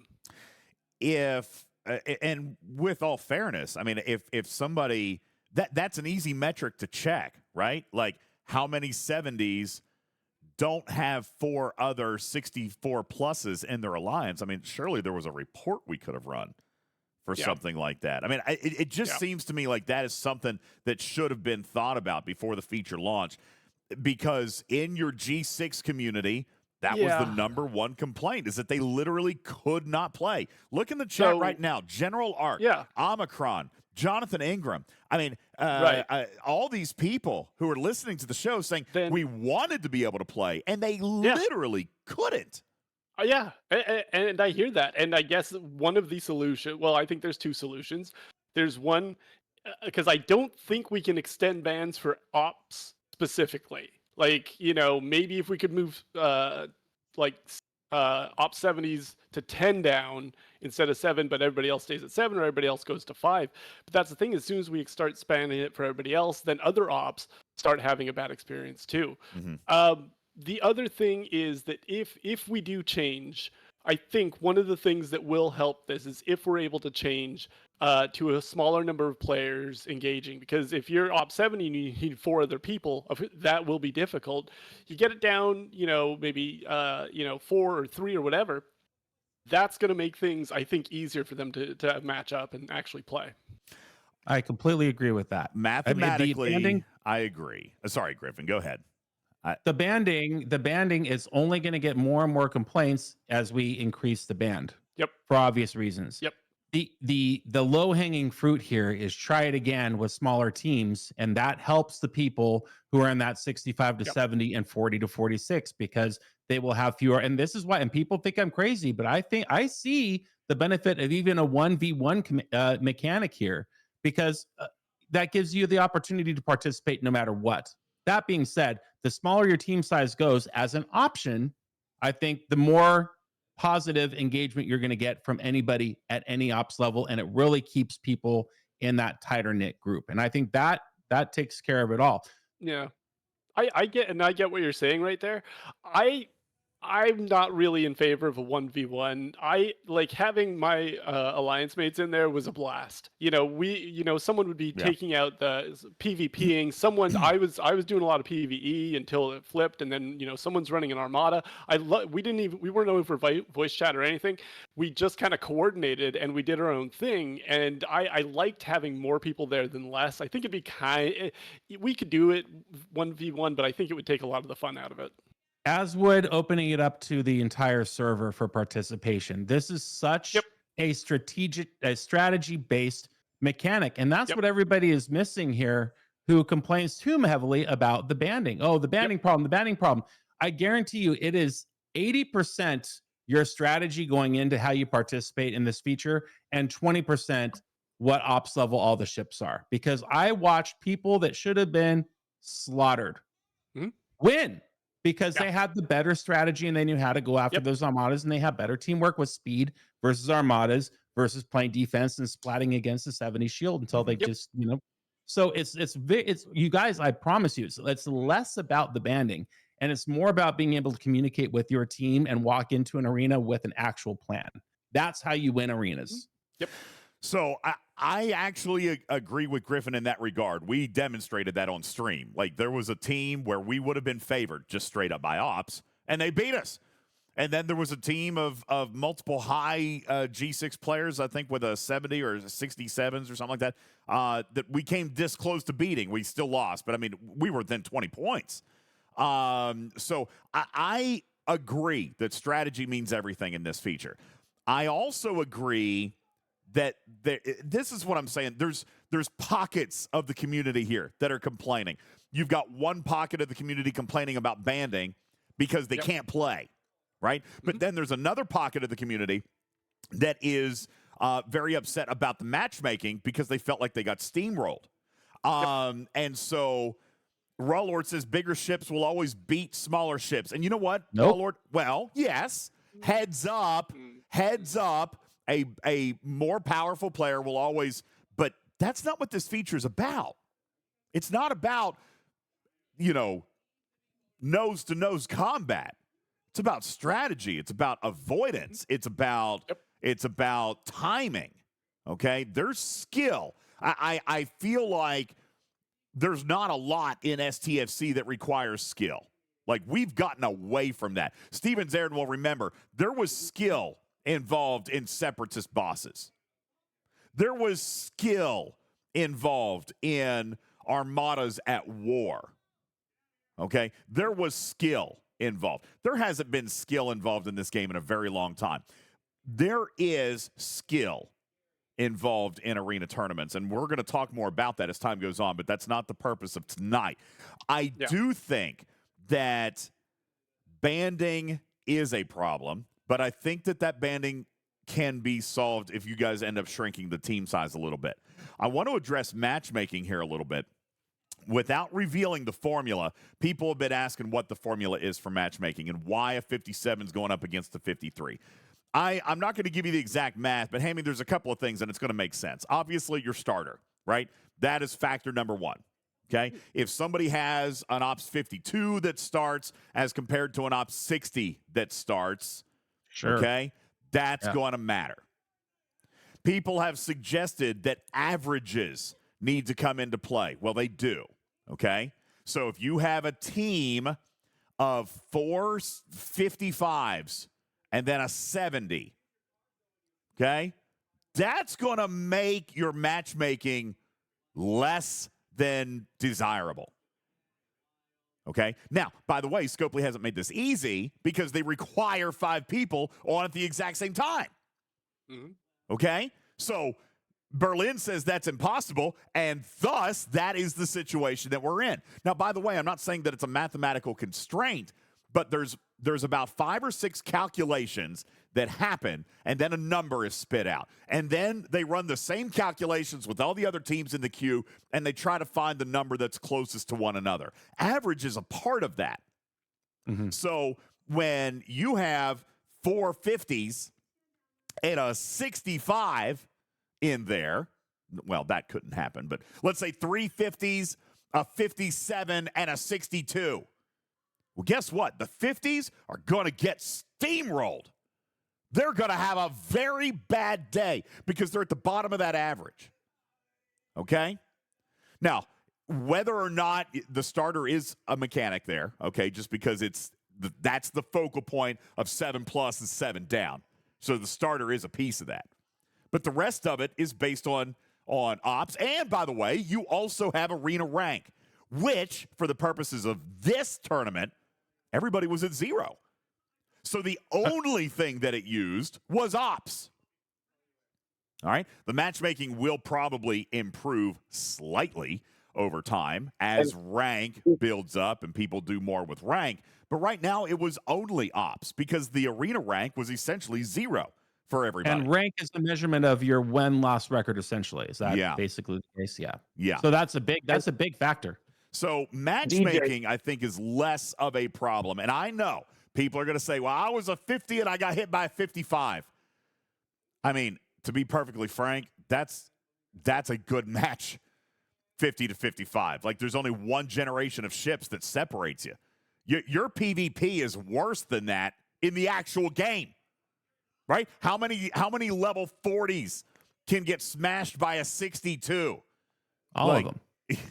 Scott, yeah, you know what I'm saying? Like, so Spectre says it's not, but I'm here to tell you it is. Especially when you factor in crews. You could be 50 with an excellent crew, and you could be a 55 with a bonehead crew. I mean, all of these things. Like, again, 50s can defeat 55s all day long. All right? But again, I digress. The bottom line is there's multiple little problems here, Hammy. And as you mentioned, I am going to defend you in one aspect. This is a very delicate formula. You could feel free to defend me in more if you want. No, you don't get a whole lot, all right? I'm going to defend a couple of things. It's a very delicate balance because you're right. If you decrease the team size, then matchmaking will get better. But if you increase the ops banding, then matchmaking gets worse. All right? Yeah. If you decrease the team size, then wait times will probably drop. Lag will probably also drop. Okay, so there's a couple of benefits that happen either which way, but there's also really bad adverse reactions that can happen from adjusting the wrong metric. And that's why I'm so scared about this. That's why last night I didn't even want to pass judgment. I didn't even want to make a recommendation yet because I don't know what actually solves it. Hammy, when you and I were talking today, I said, listen, there's 3 or 4 options on the table, but I don't know analytically, scientifically, I don't know what the answer is because this is so frail at this point. It's so close to being good, but it's also so close to being a disaster. DJ, do you mind if I make a comment? Yeah, quickly, Putz. Yeah, because I've got to move on. I'm sorry. No. I totally understand, but it's about the matchmaking. And this is after one run, after one set of data. Like, scientifically speaking, this is in its infancy. Like, we can't make judgment on the matchmaking algorithm until we have massive more amount of data. Like, what we need is people to play. We need it to run again and again. And maybe by the 3rd or 4th run, we might be able to assess how the matchmaking is actually doing, right? Like, there is nothing that we can do or say, and change. I would not change anything of it except maybe the number of people playing so we can get everybody involved. But as far as the algorithm, I wouldn't touch it all until it matures and we can see how it works. Well, you're right. We missed the 8-hour time frame yet. We missed an entire half of the formula because of arena rank. So now, Hammy, let me ask: if you drop the size of the team to 3, do we find it more reasonable at that point to extend the window to 24? Like, if you were going to drop the team size to 3, then matchmaking should be easier. Yeah. It would be easier to find a match. And that's a 2 birds, 1 stone thing, Hammy. You would allow more people to be able to participate. As Putz just points out, you need more data. You need more people playing. You need arena rank building up here. If you drop it to team sizes of 3, then you make it easier to find a match, which means maybe it's possible that you don't dilute the pool too bad by expanding it to 24 hours. I completely agree. Just, I don't know if like between the two, I think that the discussions I've heard of is more about adjusting team size, and then we can start looking at maybe we want to run it longer than 8 hours. But I agree. one would help the other. Like reducing it would make it easier to run for 24 hours, and maybe that's something that we'll look into going forward. Plus, I just like to say, like I've loved this discussion about it, but I say this kind of, I do work for the game, but I think that Arena is one of the best things we've implemented in a while. I think it's even better than Wave Defense. Personally, like this is some of the most fun I've had playing. I don't PvP, but I PvP in Arena. I think we're all in agreement that there is a lot of potential here. There are tweaks that we have to make, but on its face right now, I still think it's one of the best releases we've done in a while. Oh, here. The best of the year for me. And and chat is supporting that statement. Hands down, best content in years. Agree. Love Arenas, with the exception of for those who got to play. Right. Yep. For those who got to play. Yep. So, and Andalisha is telling me, shame on you DJs. You know this. When you change things one at a time. But here's what's dangerous to me, Andalisha. If we're looking at making changes for the next run, if you're only going to change one thing, you're still going to eliminate one of two groups. You're either going to that 8-hour window. Yeah, you're either going to eliminate the late shifters, the third shifters, or you're going to eliminate the VIPs. Now, here's the thing: the first run, the first one eliminated both. So why not take a gamble, Hammy, and try to include them both? Hammy, I'm telling you, if they're like peanut butter and jelly, they go together. Honestly, on a team and more time to play, everybody has a happy day. It even rhymes. I love it, especially the fact that it rhymes. It's got to be true if it rhymes.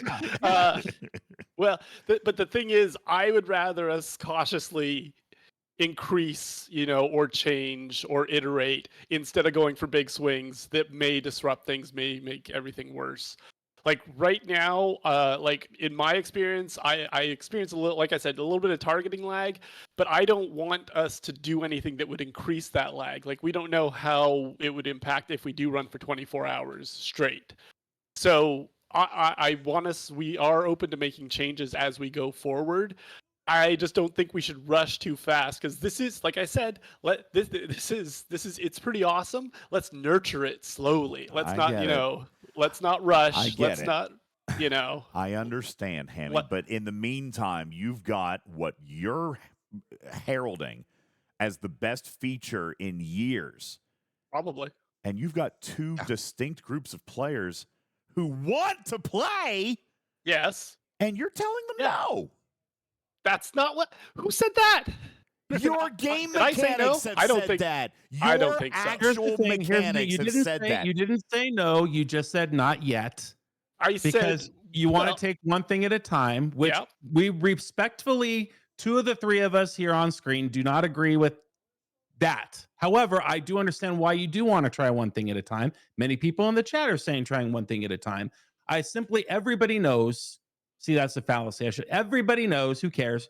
Everybody. If you lower it down to 3, and if you take it up to 12 or 16, you please most of the people most of the time, and that's what people are asking for here. So if you are a developer listening to this broadcast, looking for feedback, those are the things that this podcast would probably recommend to you. People lower have the to team be numbers, able to play. increase the times. People that have would to be be, able to but play. that's also under the assumption that the changes don't impact the game.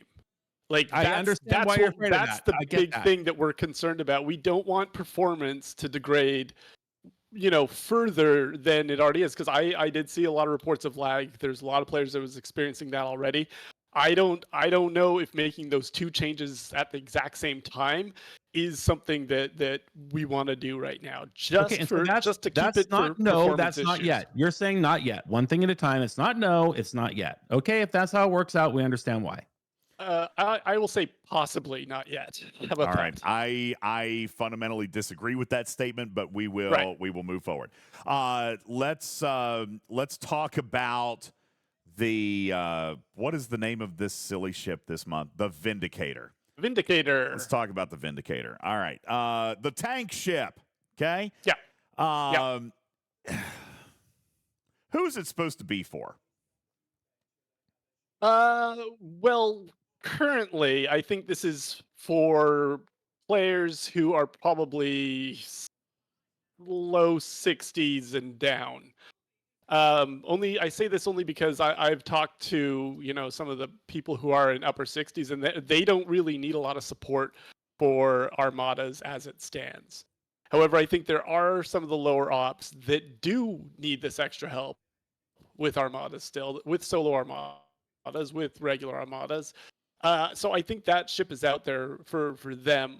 That being said, we do need to figure out a way to make it, at least a better ship for people who are in their upper 60s. I would love to see us start really kind of putting out some really kind of challenging solo armadas for G6. And that's something that we've been talking about a little bit. But right now, I would say primarily maybe 64, 63 and down. We're going to go 45 and down. 45 and down is the I answer would that have we're said looking for. 45 and down. 45 and down. 45. Griffin, expand on that. That's the correct answer.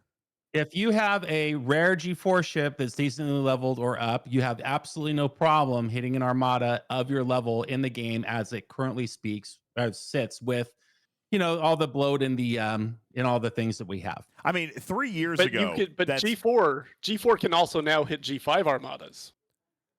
But they're not going alone. And for the record, a Pylum can kill G5 armadas. I'm just throwing that out there. Really?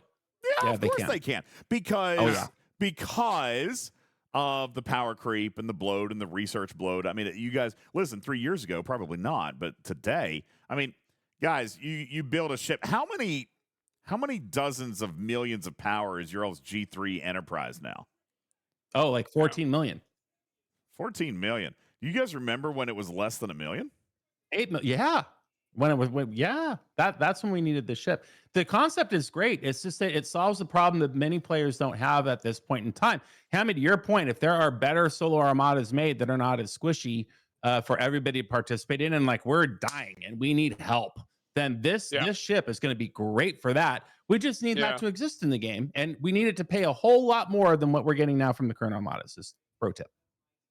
Yeah, and that's like I said, we do need a bigger challenge. Yeah, and I think the Vindicator will really kind of come to its own at that point. Yeah, I kind of like it that it's kind of the tricky thing too. It's a ship that is not beholden to the loop that it launched. At least it will have, I think, some utility outside of loops, doing armadas, but again, I think it'll be crucial for us to get, much more challenge into the game before the ship becomes really kind of, must own. All right. So we have established here essentially that the ship does not have currently utility to the vast number of players who are eligible to build it. So we lean on the refinery. Now, much like the Eviscerator, the refinery looks good.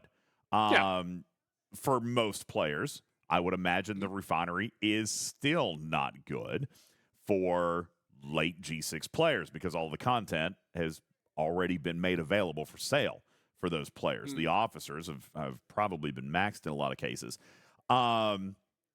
But the refinery requires tiering it. So I want to ask about the expectations that the community had with regards to tiering this ship. It was stated in Beck's preview video and by this channel, based on the marketing materials that were sent by Scopely, that the ship packs were going to be adjusted, not by tier of the ship, but based on your ops in an effort to balance the amount of money that would have to be spent by high ops players to make the ship usable for them. In other words, an Ops 67 who needs the ship to be tier 15 in order to be usable, for example, would cost roughly the same amount of money as a G4 player to get the ship to tier 7 because that's their current limit, right? Or tier 6 because that's our current limit. Instead, what we saw were the packs were launched, and they were indeed tied to ops. but they were separated by literally dozens of parts, not even hundreds. I was getting tens of more of these tens more Vindicator parts. So let me come back. It was touted Yeah. by Scopely that the packs are going to be tied to ops in an effort to balance the necessity of upgrade costs to make them usable. Yeah. That did not happen. What is the response to that? This is honestly this is kind of the first time I'm hearing about the actual increase for ops not being substantial enough to what was expected. So Griffin, for example, what did you see? Like, how many ship parts were in your pack versus maybe like someone who was maybe 5 or 10 ops beneath Well, you? in my Ops 65 pack, I have 10,400, and I think people in the 50s have like 9,000 something. Okay, so we did do, I'm glad that we kind of tried something new, but it sounds like we just didn't go far enough with, the ops levels, because I was under the impression that we were going to be there'd be kind of a substantial difference between packs. This is the first time that I've kind of heard about the jump between ops not being as substantial as I thought. Well, it's nowhere near it. I mean, at Ops 70, there's 11,000 in the pack. At Ops 42, there's 9,600 in the pack. You're talking a difference of 1,400 over 28 levels. However, the difference for a level 70 to make the ship worth it is over 300, almost 300,000 parts. Yeah. So, as Omicron points out, it did scale just dramatically poorly and nowhere near the amount of scaling that it would have taken for Scopely to have delivered on the promise that it would be better for higher ops to make it usable. When we're talking about... But go ahead. Just real quick, just so we're clear, like on paper, assigning the ship pack size to ops is better than assigning it to ship level, or is ship level better? Like which would you and Griffin or even chat like to see? Like what ops? Like I understand that we need to I understand that we need to work on the amount of ship parts that we get, but the ops to the pack to ship parts level is a step in the right direction. Yes, if scaled correctly, as Jonathan Ingram I'm wisely going to point this out on my screen very quickly for the audience, and I don't know if I've got Griffin. Do I have Stream Together on so you guys can see my screen? Like if I switch, will Hammy be able to see my screen? I don't have program on for you. Okay, Hammy. Let me see. Cancel. Turn on camera. Okay, Hammy, can you see my screen in the Twitch window? You see yourself? Yes. Okay. All right. I'm gonna pull this up. Is weird. Yeah, that's all right. I'm not gonna make you look at yourself. How's that? Can you see STFC.space? Yes. Okay. All right. STFC.space. What is the G5 lock? So if I'm an Ops 49, I can get the ship to tier 6. Is that right, guys? Tier 6? Is that ballpark correct? So we're gonna go 1 to tier 6. Okay. Tier 6 on this is going to require 40,000 parts. Okay, 40,000 parts. 40,600 parts. Now, if you take the tour pack out of it, if we just look at the normal packs, they contain, for a G4 player, roughly 9,700 parts. So ballpark speaking, for this ship to be at max tier for them is going to be ballpark $400, Hammy. Okay? Mm-hmm. Now, if I am G5, if I'm going to go all the way up to Ops 59, the tier now becomes tier 12. Okay?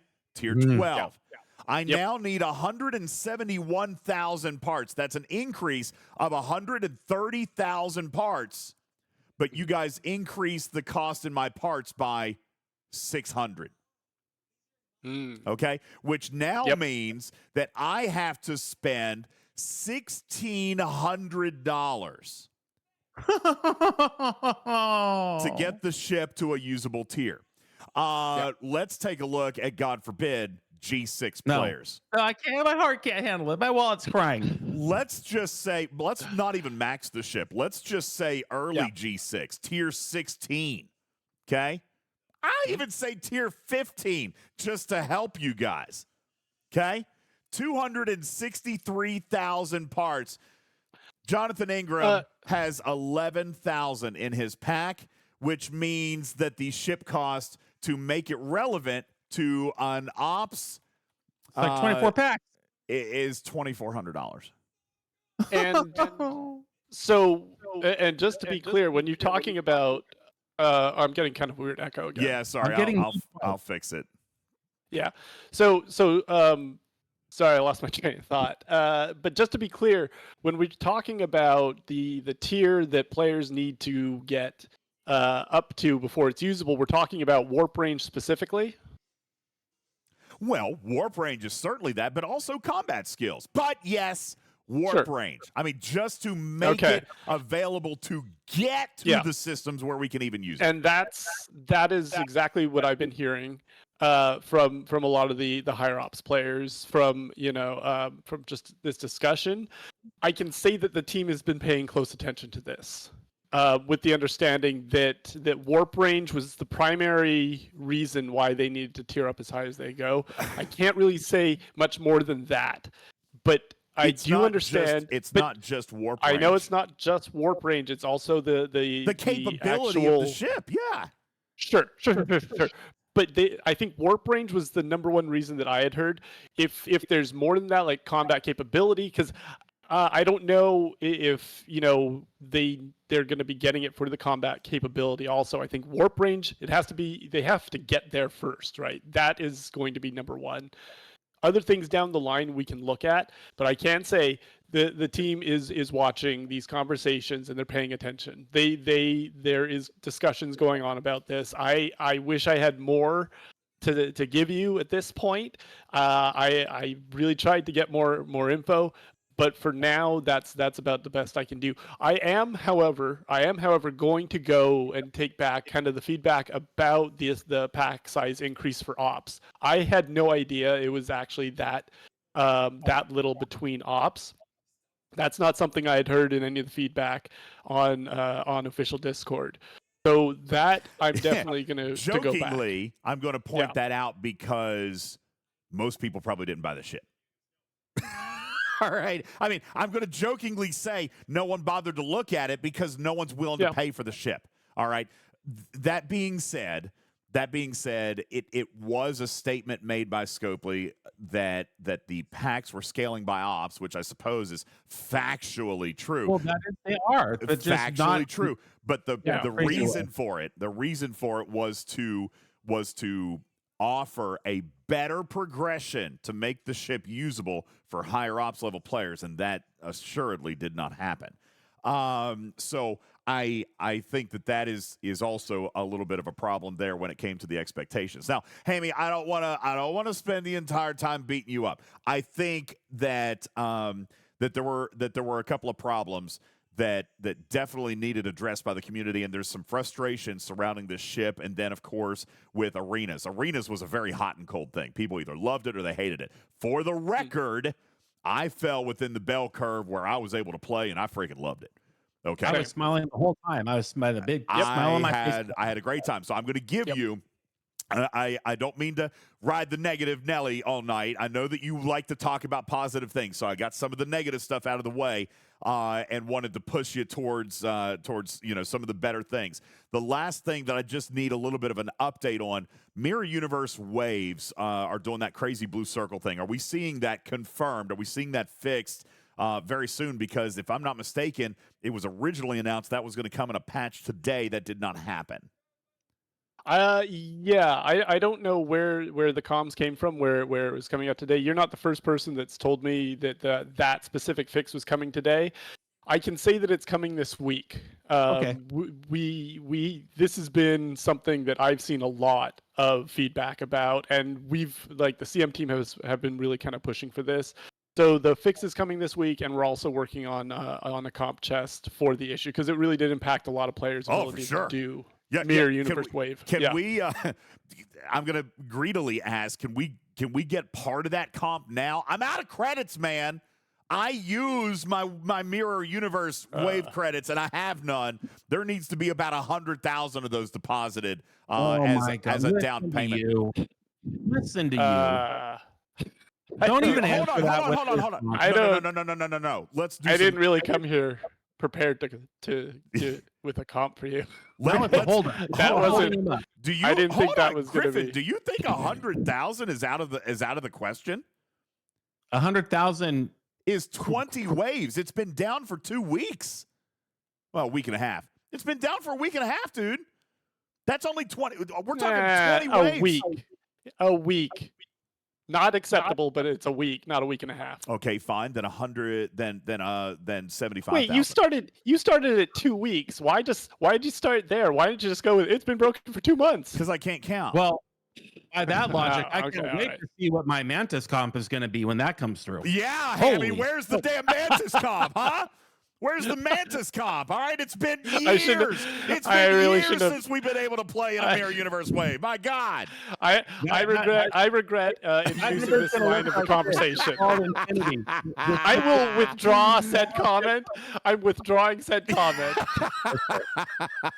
Fantastic. You heard it here first, everybody. Hammy's working on Mantis comp. Yeah. No, wait. No applause. No applause. Oh my God, it's headline news now, buddy. Oh boy, this is we're good having stuff. fun. We're having some fun. Yeah, yeah. You went and opened Pandora's box, man. That is. I did. You did. That is your problem. All right. Yeah. So let me come back. Let's talk about some of the stuff that does need a little bit of discussion regarding Alliance tournaments. Let's come back. Do we have a date on the return of Alliance tournaments? We do not right now, and this is actually a conversation that I wanted to have with you and Griffin, and I wanted to have with chat, because I was off during the second run of Alliance tournaments. From my understanding, it did not go optimally. Like, I've heard it was an improvement over the first attempt we made, but it was still kind of falling short of expectations in a number of different ways. So right now, the focus for the team working on Alliance tournaments is to get it right when we get it out next, and we'll have an update as soon as we have it planned. But I don't have an update about when it's running for this month. Are you telling me that Scopely is not planning on running it this month? I don't know. I just said I don't have an update on whether it's running this month. That could change if the team, can iron everything out and get it up and running. But I don't think we want to launch it again until we know 100% that it's going to work. Mm. But following up, well, that's my question. It worked fine, except for the one aspect where certain people got screwed out of their rewards or wrong bracketed. Yeah, I heard a few. Yeah, I heard a few of that. Yeah, but that was fixed. That was comped. That yeah, was corrected. So I didn't see any other issues. Everything seemed good. I mean, yeah, guys, tournaments. The store is good. If I would say that there was still problems with tournaments, it was still probably surrounding some of the point separation in the paid tasks. I still maintain that the 10,000 point tasks, while better this run, I feel like the 10,000 point tasks were still tougher for free to play players to be able to knock some of those out. And I don't not enough refreshes. What? Not enough refreshes. I don't know about that. They were very liberal with the refreshes. That's based on your participation level. Well, not only that, but you got to work with the team. I mean, they gave everybody 12 a day. They gave everybody 72 to use throughout the tournament. I mean, that's not nothing. That being said, how about the I'm seeing some mentions about tasks. Was there an improvement over the first run in tasks? Yes. Yeah, I think so. All right. Oh, Hammy, you slapped your microphone away from your mouth. Put your mic back. Yeah, no, I think. I mean, here was the thing, and I think maybe what Karkin is saying with not enough refreshes is actually more along the lines of what I had suggested, which was modifying the RNG a little bit. I feel like the task list was much better, but because of the introduction of new tasks, we actually decreased the frequency of some of the tasks that were able to be grindable. And so I think a little bit of an RNG rebalancing there with how the tasks are going to show out and show up, I think would be good. But this is, again, like you and I talked about the Kirshara artifact, and we're going to come around to that here in just a second. This comes down to it's better than nothing. Right matters, right putts. Like, having it provides some loot and provides access to some stuff in the store, which is certainly better than not having it at all. Yeah. Which is what I'm going to say exactly the same thing about the Kirshara artifact. Put it back in the store. Everybody knows that it's not fully functional, but at the same time, like, people still want it because it works some. And it's a great mechanic when it does work, so make it available. It's very scary to me, Hammy, to hear that you guys are not pursuing or don't have another run of Alliance tournaments planned, because that also was a very good mechanic. Again, needing tweaks, but I mean, are we spreading ourselves a little too thin if we don't have time to come back and fix the content? Not necessarily. Not necessarily. I mean, I think we want like kind of Kirshara, and I get it about Kirshara. By the way, I hear pings about that daily, honestly, and we want to get that out at 100% because I think there's a concern that we don't want to put like that artifact in the store if it's not at 100%. I think it's at about 90%, like you said. I think it does work, but it doesn't work specifically as it was designed. The only update I have about Kirshara is that we do have a team working on that. So the hope is to get it back in the store. It's not like we've said we're never selling this again because it's not fixed. There is a team working on it, and we hope to get it back in the store soon. And it's kind of the same thing with Alliance Games. Like, I hope we can get that back up and running. It sounds like the second run was actually pretty strong. I think that we do have to make those tweaks and those changes. Again, I haven't heard that it's, I don't have an update if it's running this month. I can follow up and see if I can get a little bit more information, see, where the team is, at least give players a little bit more insight into why it doesn't run if that's the decision that's made. I think regularity and consistency would be really, really important, for something like Alliance tournaments. Again, maybe it's not perfect, but it should run. I think it should run. And Kirshara, again, not 100%, but I think it should be made available. I mean, players, I would imagine that most players, and listen, you could put in game. Listen, if you're going to redeem this bundle, put up a disclaimer. If you're going to buy this pack, put up a disclaimer that they're, listen, medicines have to do it. Side effects include diarrhea, runny nose, death, dismemberment. I mean, being drug around by horses. Listen, I mean, you guys could list the potential side effects of using the. I mean, There was a very long conversation about this that the CMs were involved in, because we hear this. We hear about Kirshara, like I said, like often. But the ultimate choice was we want it at 100% before we can get it back out there. And again, we have a team working on it. So the goal is to get it out there again. We're not saying, no, we're never selling Kirshara again. I understand that, we should put the disclaimer. Side effects include rage quitting during wave defense. Yeah. Yeah. I like your side effects. Disabling your clock via shattered face. I like Griffin's side effects much more than DJ's, because you led with like diarrhea, dude. That's gross. And horse dragging. That's painful. Dragging by horses and dismemberment. Yeah. Come on, man. This got dark.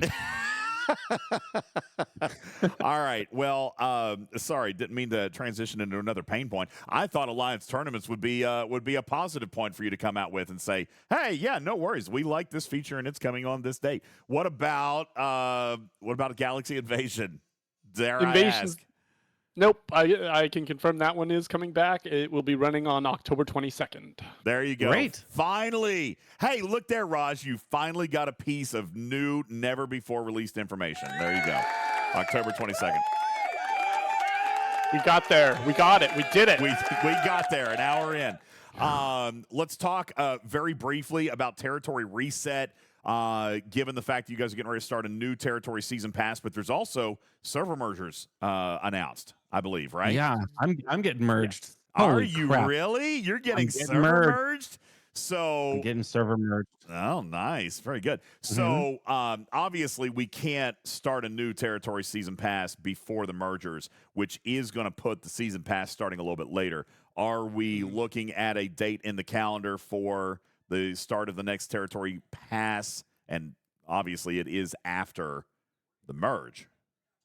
I am not 100% on this, but I believe it's on Thursday is start of the This new. week? I'm not this week, I think. Oh, I wow. think. My merger's on like the 20-something. Wait, So wait. that's not before. That's not good. Oh, Hammy, I'm trying to tee you up, man. I'm trying to set you up. You keep coming with bad news, man. I think can't you need start- to, I think you're teeing up. Your teeing up is lacking. Don't Let's start. see, but Don't hold start. on. I'm not. I'm not even 100%. It's going to be Thursday. What is the issue with Thursday? Well, you can't start a new territory battle pass if you're going to merge servers and reset the map in 2 weeks. Oh, actually, that's a good point. I Yeah, think we there's had like this issue. I servers think we had merged. this We issue did. last time too. Yes. Yes. Okay. Yep. All right. You know what? That is some. Let me. That's okay. That's an issue. Okay. So. Okay. Server All right. merge, You know what? I am not going to listen. I am not going to do any more tee ups. Hammy, what good news do you have to share with us tonight? Well, you know what? I would say some of the things that we've done well that I was very happy about is doing the APAC beta test and the CC and Yes. mod beta test. This Yes. is something that I've heard asks for years. Yes, that you know, to get deserves the hugest applause. It does. that's huge. Yes. I think that was one of the best things that we could do to introduce one of the best mechanics that we've added in a while. I hope that we can start doing this more often because we need that kind of that large scale test. And I am not saying that that APAC is going to become our guinea pig or anything like that. They already are. But yeah, a little. It's fine. They already Kinda. are. Yeah. Yeah. But the fact that we were able to test it out on a large scale, and that's I think one of the things that with some of the other some of the new features that we implement, being able to test it on a lot of people is difficult, and this is I thought was a step in the right direction. Even doing the CC mod play test was pretty cool. You had fun with that, right? I did. I am very grateful for that opportunity. There's no other words for that. That are more positive than I'm glad that it's happened and I want it to continue to happen. If I were improving upon that process, I would love. I mean, it took us years to get to this point, so I'm not going to be too greedy now that we got there. But it would be awesome if we were able to push that forward enough, where we would have time to reiterate on some of the feedback and make some of the changes, like the 7 up, 7 down thing that we learned that day. Like, that would have been something that probably could have been forecasted as a problem. You know what I'm saying? Sure. Sure. But that being said, yeah, the beta test was great. I was very pleased with that. I was very pleased at the invitation by Scopely to be able to play on the test servers, because that is something I pushed for a very, very long time.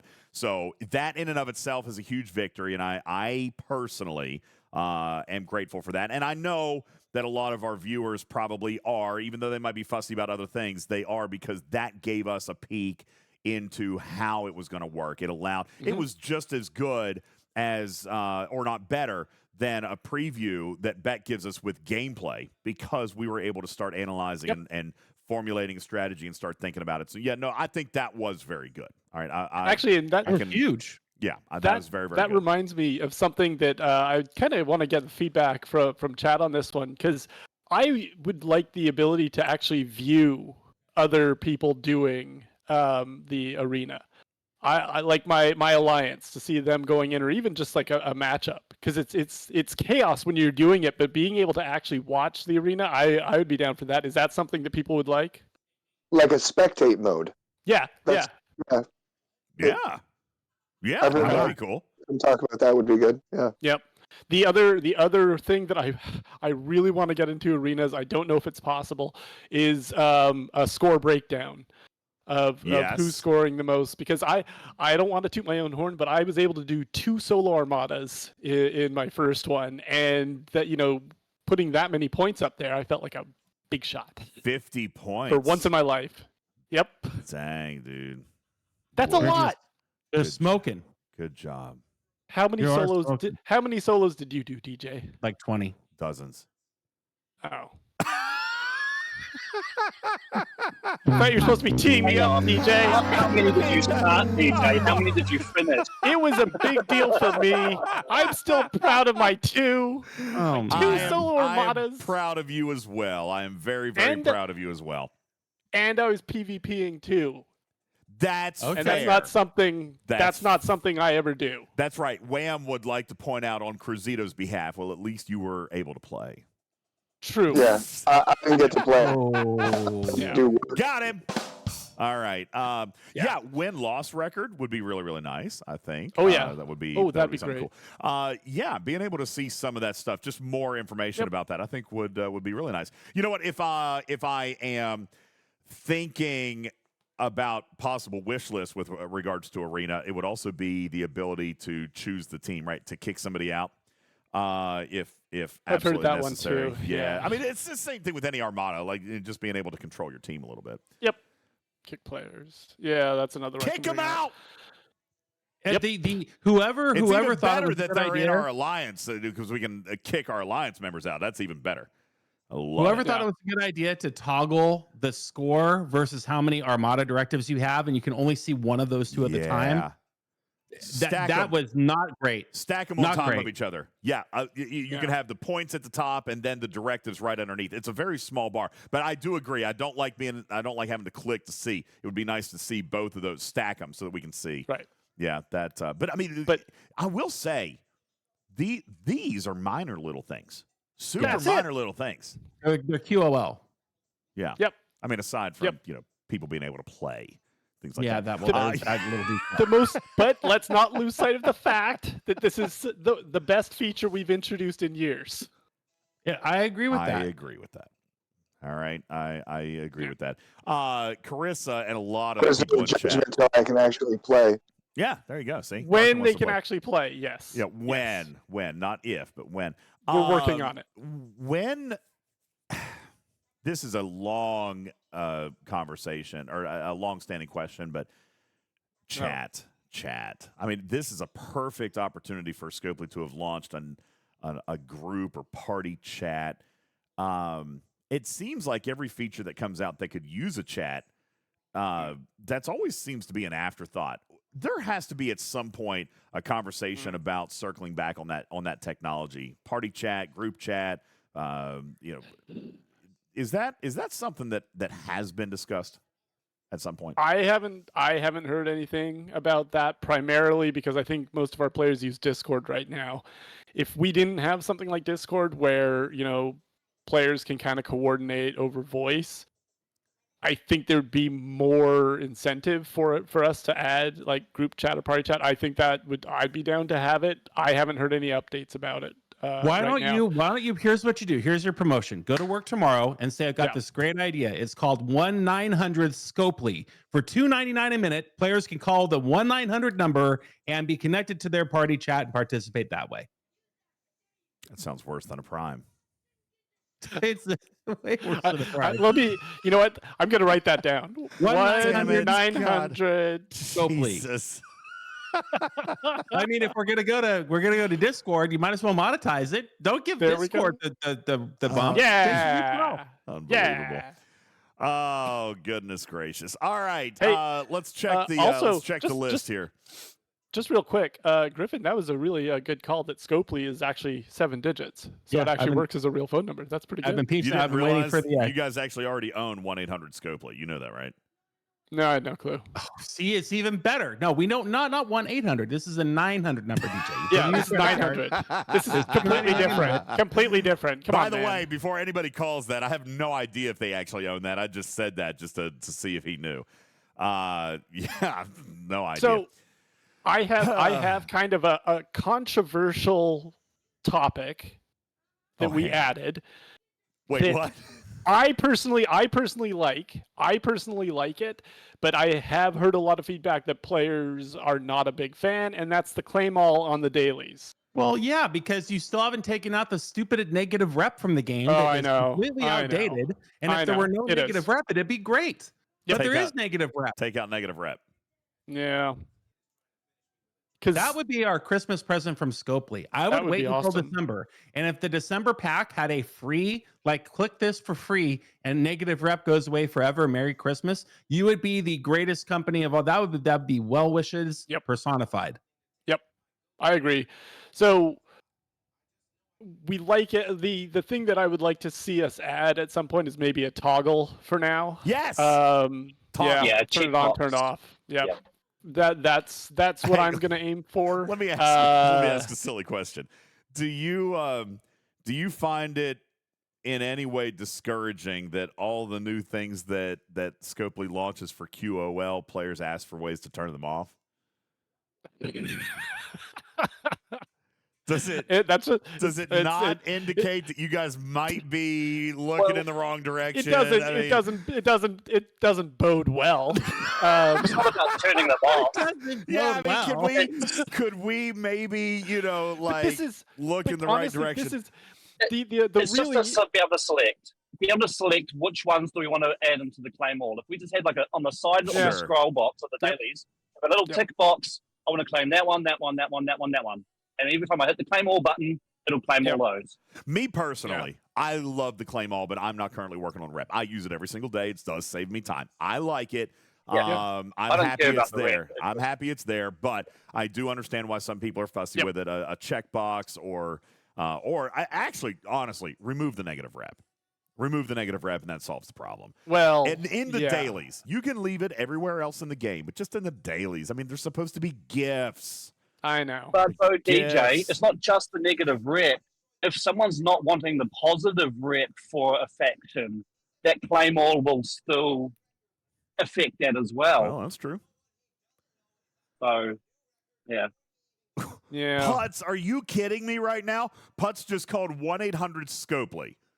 He's fact checking me. And you promised there wouldn't be fact checks. He just called 1-800-SCOPely, and it's a hotline advertising $100 rebates. Oh, so close. So close. I think we should probably look into that. Something, I think so. You might be able to take that on internet domain. That's actually player controlled. Somebody actually bought that just to troll you guys. That is hilarious. So funny. All right. Hammy, give me some more good news. What else do we got? Okay, and this kind of can go either way. I think it's good news. No new grind this month. I think with everything we've been adding lately, especially with how much we added in the Mirror Universe, I don't think a new grind would have helped at this point. I see that as a positive. What do you guys think? Well, how do I get new Vindicator parts? Events on Thursdays. And how do I score in those events? Participating in the G6 Armada loop. Okay. Yeah. It's not a new loop. It's not a new loop. Not a new loop. You're doing that, and that is one of the things about the Vindicators, that people are doing armadas already for various, events or during their week. So it is a ship that can be useful that way too. Yeah. Okay. So here's one I've heard generally positive things. Not a lot of chat on. Oh, you're digging deep, aren't you, buddy? On official. No, I got a list. I come with my list. I come with my list. You knew I was coming with a list. You're like, I'm going to counter it with sprinkles. I'm going to counter it with sprinkles and rainbows. All right, what do you got?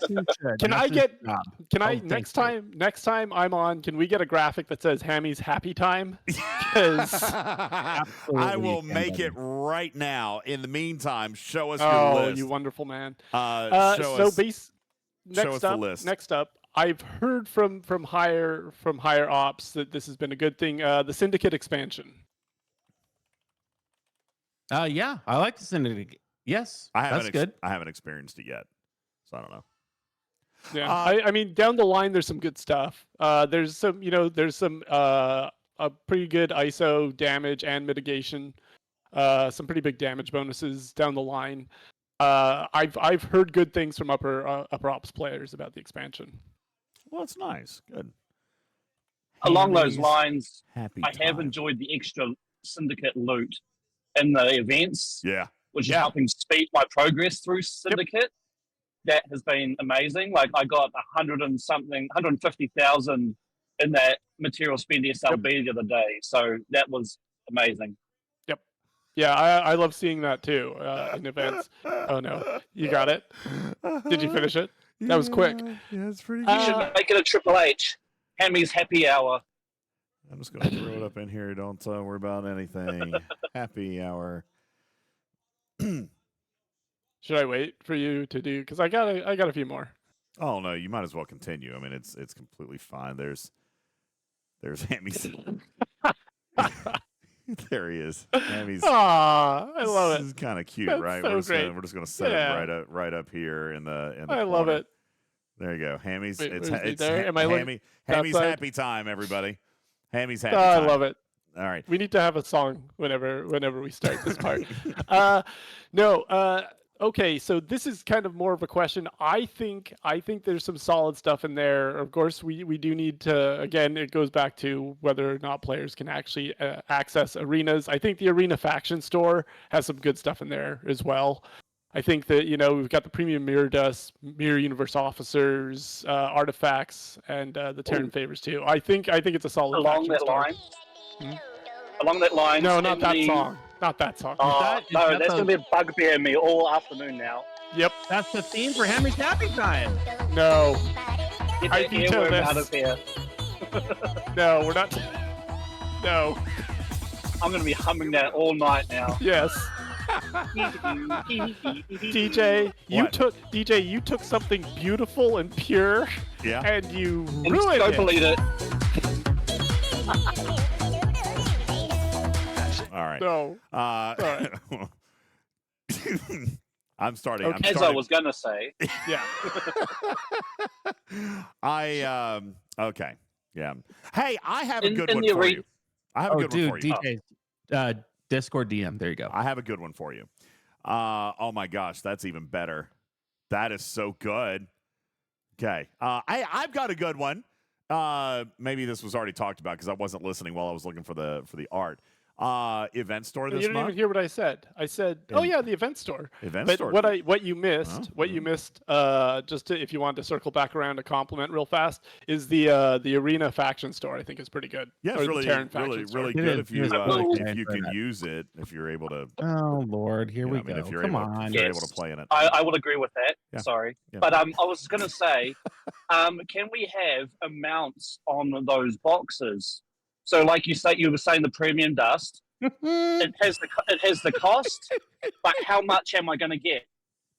I don't know how much I'm That's going to get. true. Yeah, and that's a We lot need of questions. we need the amounts of what those boxes will get, because otherwise we're going to click it and it's like a mystery box basically. How much are we going to get?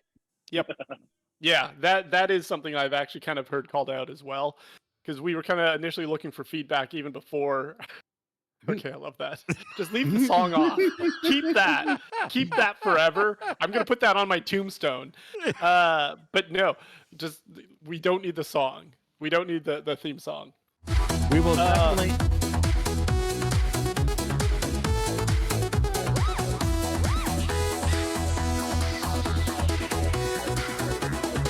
Oh, I love it. We'll say at least He this is doesn't- better than the first choice. He doesn't like that Yes. theme song. He doesn't want that song. We'll give him a different song. Can I pick the theme song? I think it's been derailed now. Oh my god. Yeah, I feel like this show. I feel like we're done. Hammy, you disappointed the masses with all the bad news today. I mean, come on. Well, and you know what? Honestly, this is the thing: is that I still had fun. I still had fun here. I had know that fun as well. And the thing is that again, I have to kind of keep hammering in this. One of the reasons why I was looking forward to coming on this show tonight is because I'm really happy with how arenas turned out. Are there tweaks? Absolutely. And we were hearing players, and we are making, we are having those conversations. I think it's awesome. And I agree. It is awesome. It is fun. Coming out. I would like to find of, out if it's awesome. Yep. Yeah. Yes, I know. It's not awesome for everyone yet. Not yet. But like I said, I think that coming over these past few months, we needed kind of something like this. For me, it's injected new life into the game. Like it's offered a brand new experience that I love, and I can't wait for it to come back again on Monday. So I'm excited. It is looking great. Yeah. And that's the thing, is that I think that a lot of players There will be feel the tweaks. same.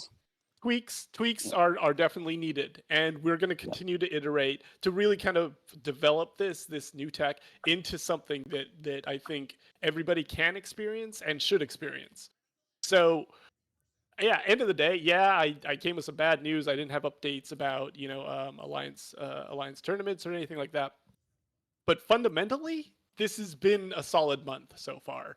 I think the rollout of M71 was outside of the Mirror Universe Wave Defense issue was actually pretty smooth. We had a few issues, but we were able to iron those out pretty quickly. And then the release of Arena, this is kind of a month that we've been I think that a lot of players have been looking for. The mechanic is new and fresh, and I'll give you credit on that. I would like to remind, you're talking about the Syndicate XP expansion. Part of that inherently is the Emerald Chain expansion, which needs Alliance tournament dates on the schedule if indeed we are to be able to engage with that expansion.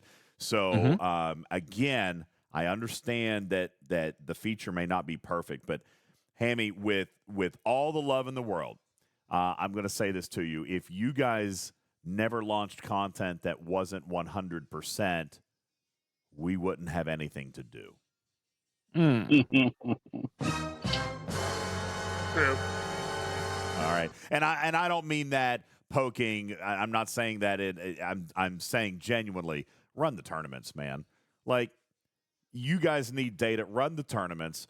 Run the arenas, run the war room events. You guys consistency is going to be key. You can't source things within these features and then decide that they're not going to come back because that's the sourcing. I mean, when you guys are sitting down in the developers room and you guys say, okay, this is going to be the long-term sourcing for this, and then it never comes back. I mean, look at what happened with Incursions, and it's not been back. And then you guys had to find alternative ways to source that stuff. Just run the stuff. Yeah, it's not going to be perfect, but it's better than not having the sourcing. Well, that's on us, though. We have the obligation to repeat that message after run it instead of running to Discord and setting the whole place on fire. I mean, that's I have never said to cancel stuff, though, dude. Never. Well, here's the thing. I was off when we did the second run of Alliance tournaments, but from just kind of keeping an eye on things, kind of internally, it did not sound like it went well, and I think that was kind of really amplified by a lot of the voices that we were hearing on Discord. Like, I hate to say it, but no one really comes to Discord to compliment things. Like, we have a few people that can be balanced in their opinions. Sometimes they like it, sometimes they don't. But I was hearing like a lot of feedback from Discord that the Alliance tournaments was still needed to be. So maybe that played a role in us being extra cautious for the next run. So it can be difficult to understand how successful something is occasionally when, we're hearing all this negativity and this frustration. Yeah, I get that. I can get that, but I'm still a fan of most of the time running stuff. Sure. so that we can get it. So anyway, okay, we're gonna do this very quickly because we are over our time. Chat, you get 3 minutes with Hammy. You guys can answer or ask your questions very, very quickly. Hammy reserves all rights. You guys have an opportunity very quickly to ask your questions. I'm going to preemptively answer a question, so this counts as one of them. Okay. And I'm going to talk slowly to wind down the time. Yes. Oh, sure. good. Yeah. There is General Lark, who says run incursions, run incursions, run incursions. As far as I've heard, that's the plan. Like we, how did last month go actually when we split it up by different regions? Like anybody over in EU in the house, like how was performance on when we actually staggered the servers? It was canceled last month. We didn't It was do it canceled last for month. it was canceled for US. I think APAC and EU. Oh, okay, not last month, like a week ago then. Okay. It was canceled in the US, but EU, most of the EU is probably in bed by now. It's 4 o'clock in the EU, so Okay. yeah. Now, by From the what way, I've heard, not running it during a natural disaster is an A+ move. I mean, and honestly, the continued peace shields that you guys are doing, that's A+ move. You know, I'm that's very checking good. in with the community every couple days because you know we want to gauge, and honestly every time it's come back we're like, we hear you, the shields are going up for another couple days. I think the current one is going to be lasting to Wednesday. I mean, I almost put the kind of the shields up in the US as a positive, but I couldn't do it because there are people that are without power that, you know, might be hurt. I'm glad glad we to do could that do for this. you. It was a good move by you guys to protect your players from adding one more thing to their worry list. I mean, I will say it's a positive for you. It was a good move. We praise that. Very quick question from Sherlock Holmes. The new field training mechanic got pulled, never came back. Where are we with that? Yeah, that's a good question. Like, we need to follow up. forgot all about it, everybody! With everything that's going on, I have not had a chance to follow up with the field training because that was really popular while it was up. I have this whole video series I'm waiting to shoot for when it comes back, and it's been not back. Yep. With everything that's going on and me being on vacation and then sick and everything, that fell off my radar. But I'm going back and hopefully have an update. All right, fair enough. Soon. Quick question.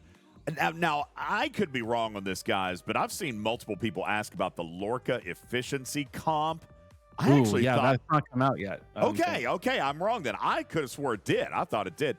No, I don't think it has. I asked about that earlier this week, and I don't have a date on that yet. Okay. But this is all stuff that these are great questions to be able to get more info on as soon as I can. I hope, because I think the original plan was to get it out last week, but something maybe prevented. Maybe it's the play test or something like that. But the Lorca comp. Oh yeah, blame it on me. Thanks, appreciate that.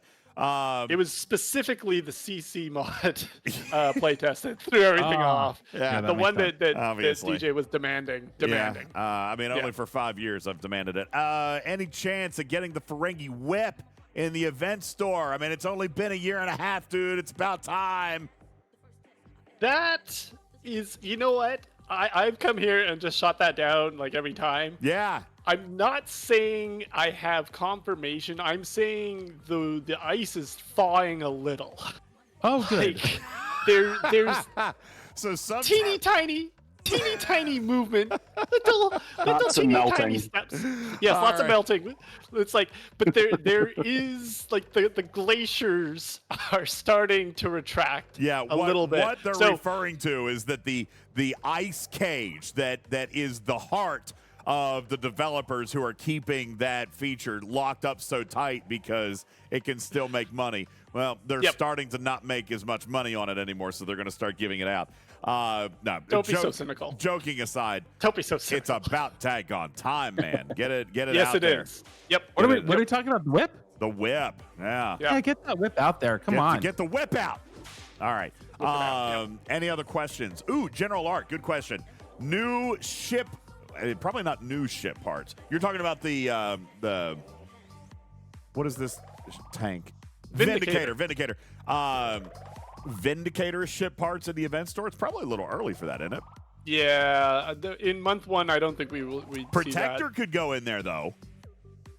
Yeah. Well, Yeah. for some reason, 3 months is in my head for when we launch a ship and then it starts showing up in the event store. That's just off the top of my head. I don't know if it's 100%, but Vindicator would definitely be too soon. So 3 months is about the time that stuff should go in there.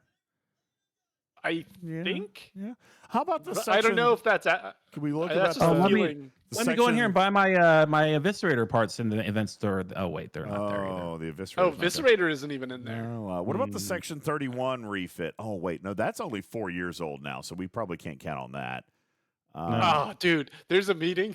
I bring that up every meeting, like every week. I'm like, I'll even introduce it, and then this old chestnut, the Section 31 disco refit. Like that's one that I go after weekly. I'll keep bringing it up. Thanks. There was something. Oh yeah, eviscerator parts. Oh wait, eviscerator parts are in there. I don't see them. Griffin. I don't We see them. did it!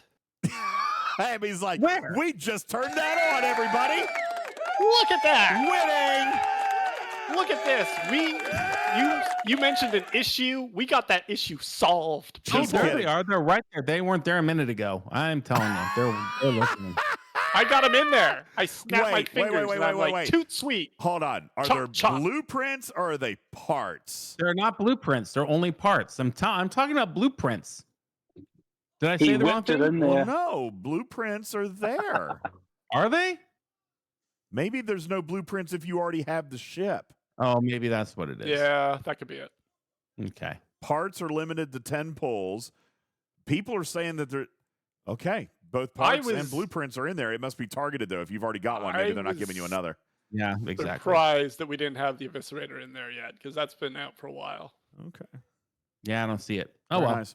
All right, Hammy, you get the final word. We need to go ahead and get ready to wrap up. Thank you for your presence tonight.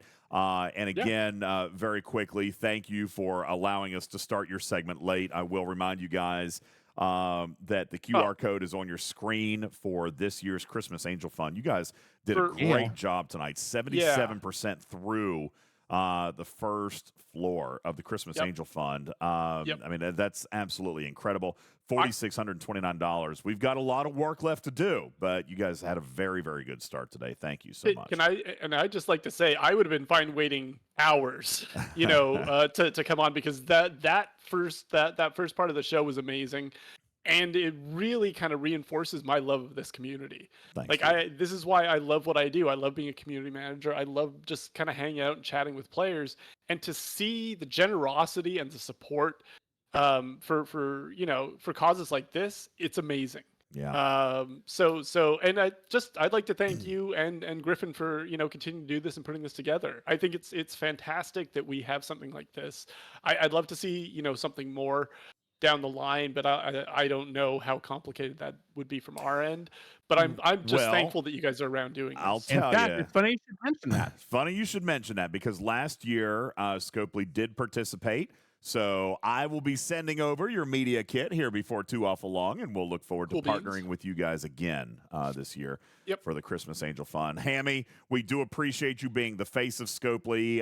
You had to put up with a little bit of grilling tonight.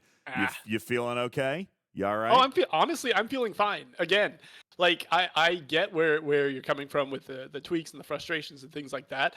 But I'm still just jazzed that we are moving in a positive direction this month. Like, this is something that I'm excited about, and I think a lot of other players, when they can play, are excited for too.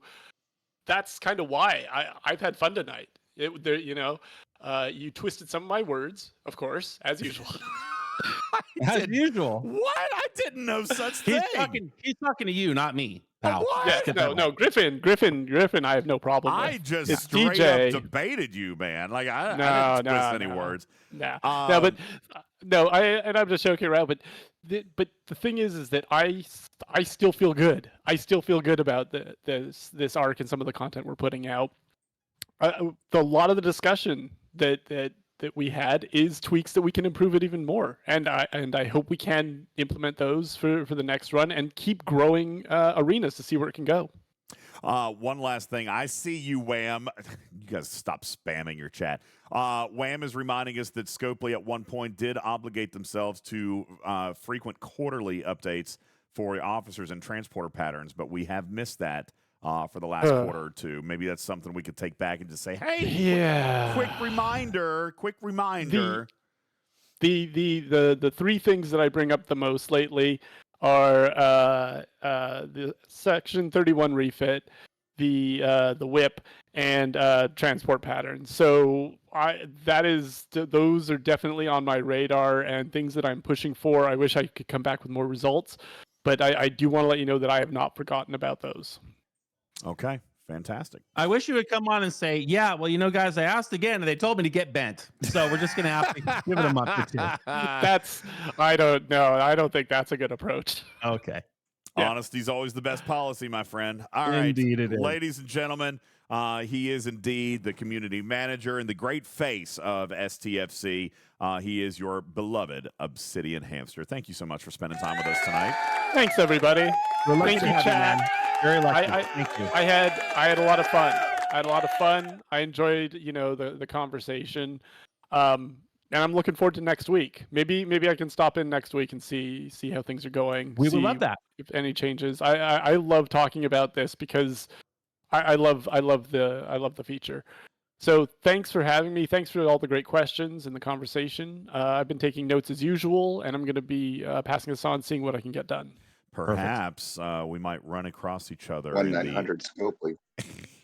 1-900 Scopely. Did you write that down? Probably. That is something that we really need to address. That is a hit. That's something that we should look into, I think. I want to buy all my future packs by calling 1-900 Scopely.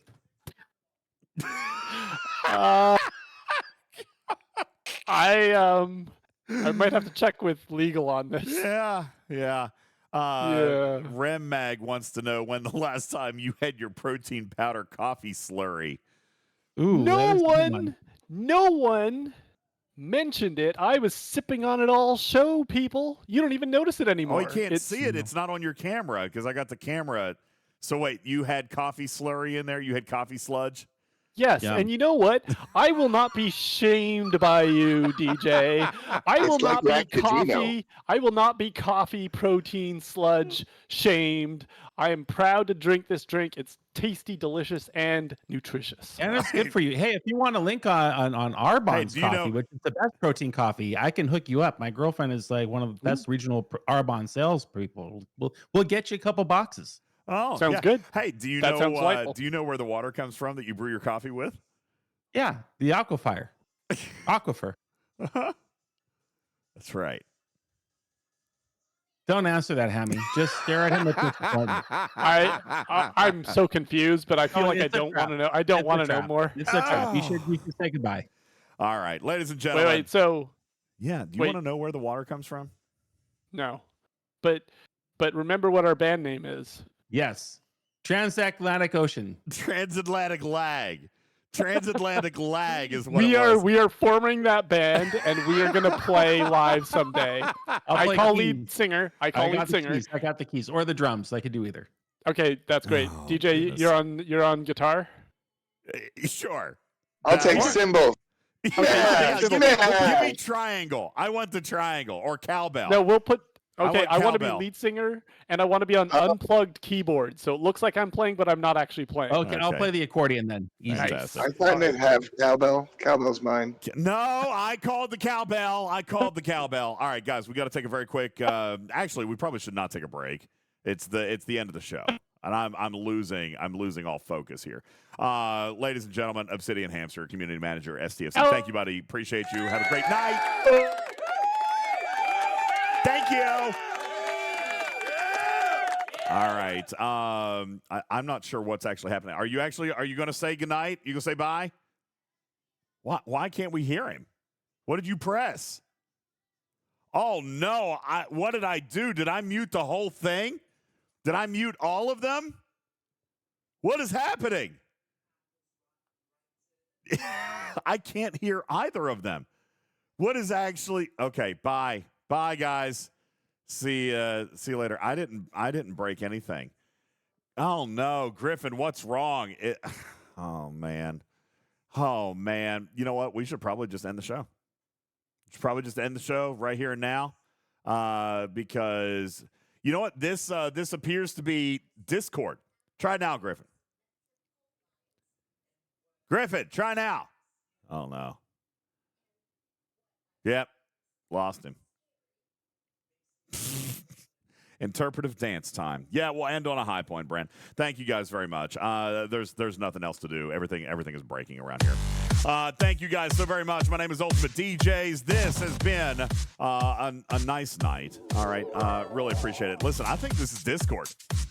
Honestly, I think it's Discord because It's back on. This is literally. Oh, yo, hey, you're back. You were on the whole time. Dude, it was Discord. It had to be Discord. Anyway.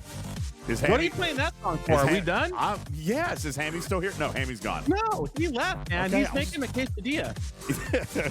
Listen, yeah, I think I'm done. We've been on 3 hours. It's 10:30 at night. Oliver is still down here. I gotta go eat some food. We got all the information. We talked about the Christmas Angel Fund. We launched that. We got State of the Game with Hammy. Gave him a little bit of hard time. A little bit. A lot of it. I don't think a lot of it. I don't know, man. I don't think a lot of it. Well, see if he comes back next week. I sure hope he does. Of course he'll be wants his back. spelling. Did you catch that? He wants his exit spelling. Yeah, he'll be fine. Everything will be fine. There wasn't anything wrong with that. Everything was fantastic. I am not a noob, Benny Hill. You're killing me. All right, guys, I really do appreciate it. Thank you guys so very, very much. My name is Ultimate DJs, inviting you to visit our website, Talking Trek STFC. Okay, I see it, Hammy. He wants us to play a different outro song, so I'm going to... All right, Griffin. So now we just bought ourselves like another minute or two on the stream. Here, let me say a couple of thank yous. We might as well do this while we've got a minute. Are you still... Yeah, you're still there. Listen, first of all, you guys' generosity. Thank you guys so much tonight. All the people who donated to the Christmas Angel Fund, you guys are incredible. Iron Chef, thank you for the kitty bitties. Q, thanks for the kitty bitties. Neon Lights and Dominus Prime for your resubs that came here at the end of the show. Thank you guys very much. I really do appreciate that. Hammy would like us to end the show on this song called Eternal from the group known as Dosum. Am I saying that right? Dosum. Sounds great. All right. With that, it's very good. With that, we will get ready to go ahead and end the show. We are going to stand by. If you guys are in the Twitch audience, we'll be rating out to somebody. I'll have to take a look here and see who is online that we haven't rated in a while. Let's see. Samo just started up, but we just rated very recently. I found a new duck channel, which is very, very nice. A what? A duck channel. You remember the Duckburg Ducks? Remember the Duckburg Ducks? We used to rate I'm not watching ducks waddle around and taking craps in ponds. What are you talking about? They're cute little ducks, though. We also haven't rated Brandy or Bafty in quite some time. And I found a new DJ channel that I like.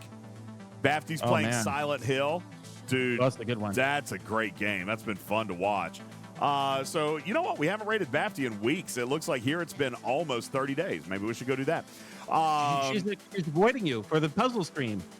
Oh, I forgot about the puzzle stream. Yeah, we got to do that. Remind her about the puzzle stream while you're over there. All right, guys. Listen, I'd like to invite you to visit the website, TalkingTrekSTFC.com, TalkingTrekSTFC.com, where you can go and find links over to the YouTube page. You can find links to the merch store where Candy White has uploaded brand new merch. He actually messaged me tonight and said, hey, I've got new stuff. It's not public yet. Wanted you to look at it. So I will look at it tonight and get it launched, and we'll show brand new merch in the store. You can do that. Also, the Patreon. Griffin, I can't stress the Patreon enough. It is absolutely the best angle of support for the show. Thank you guys so very, very much. If you find it educational, if you feel represented, if there is anything that this show provides to you, then the Patreon is a great way to go. Karkin, are you moaning? I think Karkin's under duress. That's not me. I was muted. I was fully. I don't know who that is. I heard it. It's The very Hammy. distinct- Hold on, Ah. it's Hammy. Hammy's still in Discord. He doesn't know. They're He doesn't know he's still in Discord. Oh my God. capturing Oh Hammy. my God, he's peeing right now. He the went to rhythm. the outhouse. Happy time. I've got to disconnect him. I'm doing it. I just disconnected him. He did not know. All right, guys. Patreon, please. Thank you, guys. Means a great deal to me. I really appreciate all your support. Thank you, guys, for being a wonderful, treasured part of this community. I am your friendly neighborhood cat person, Ultimate DJs, saying meow for now. Love you, mean it. We'll catch you on the next one. Good night, everybody. Not all.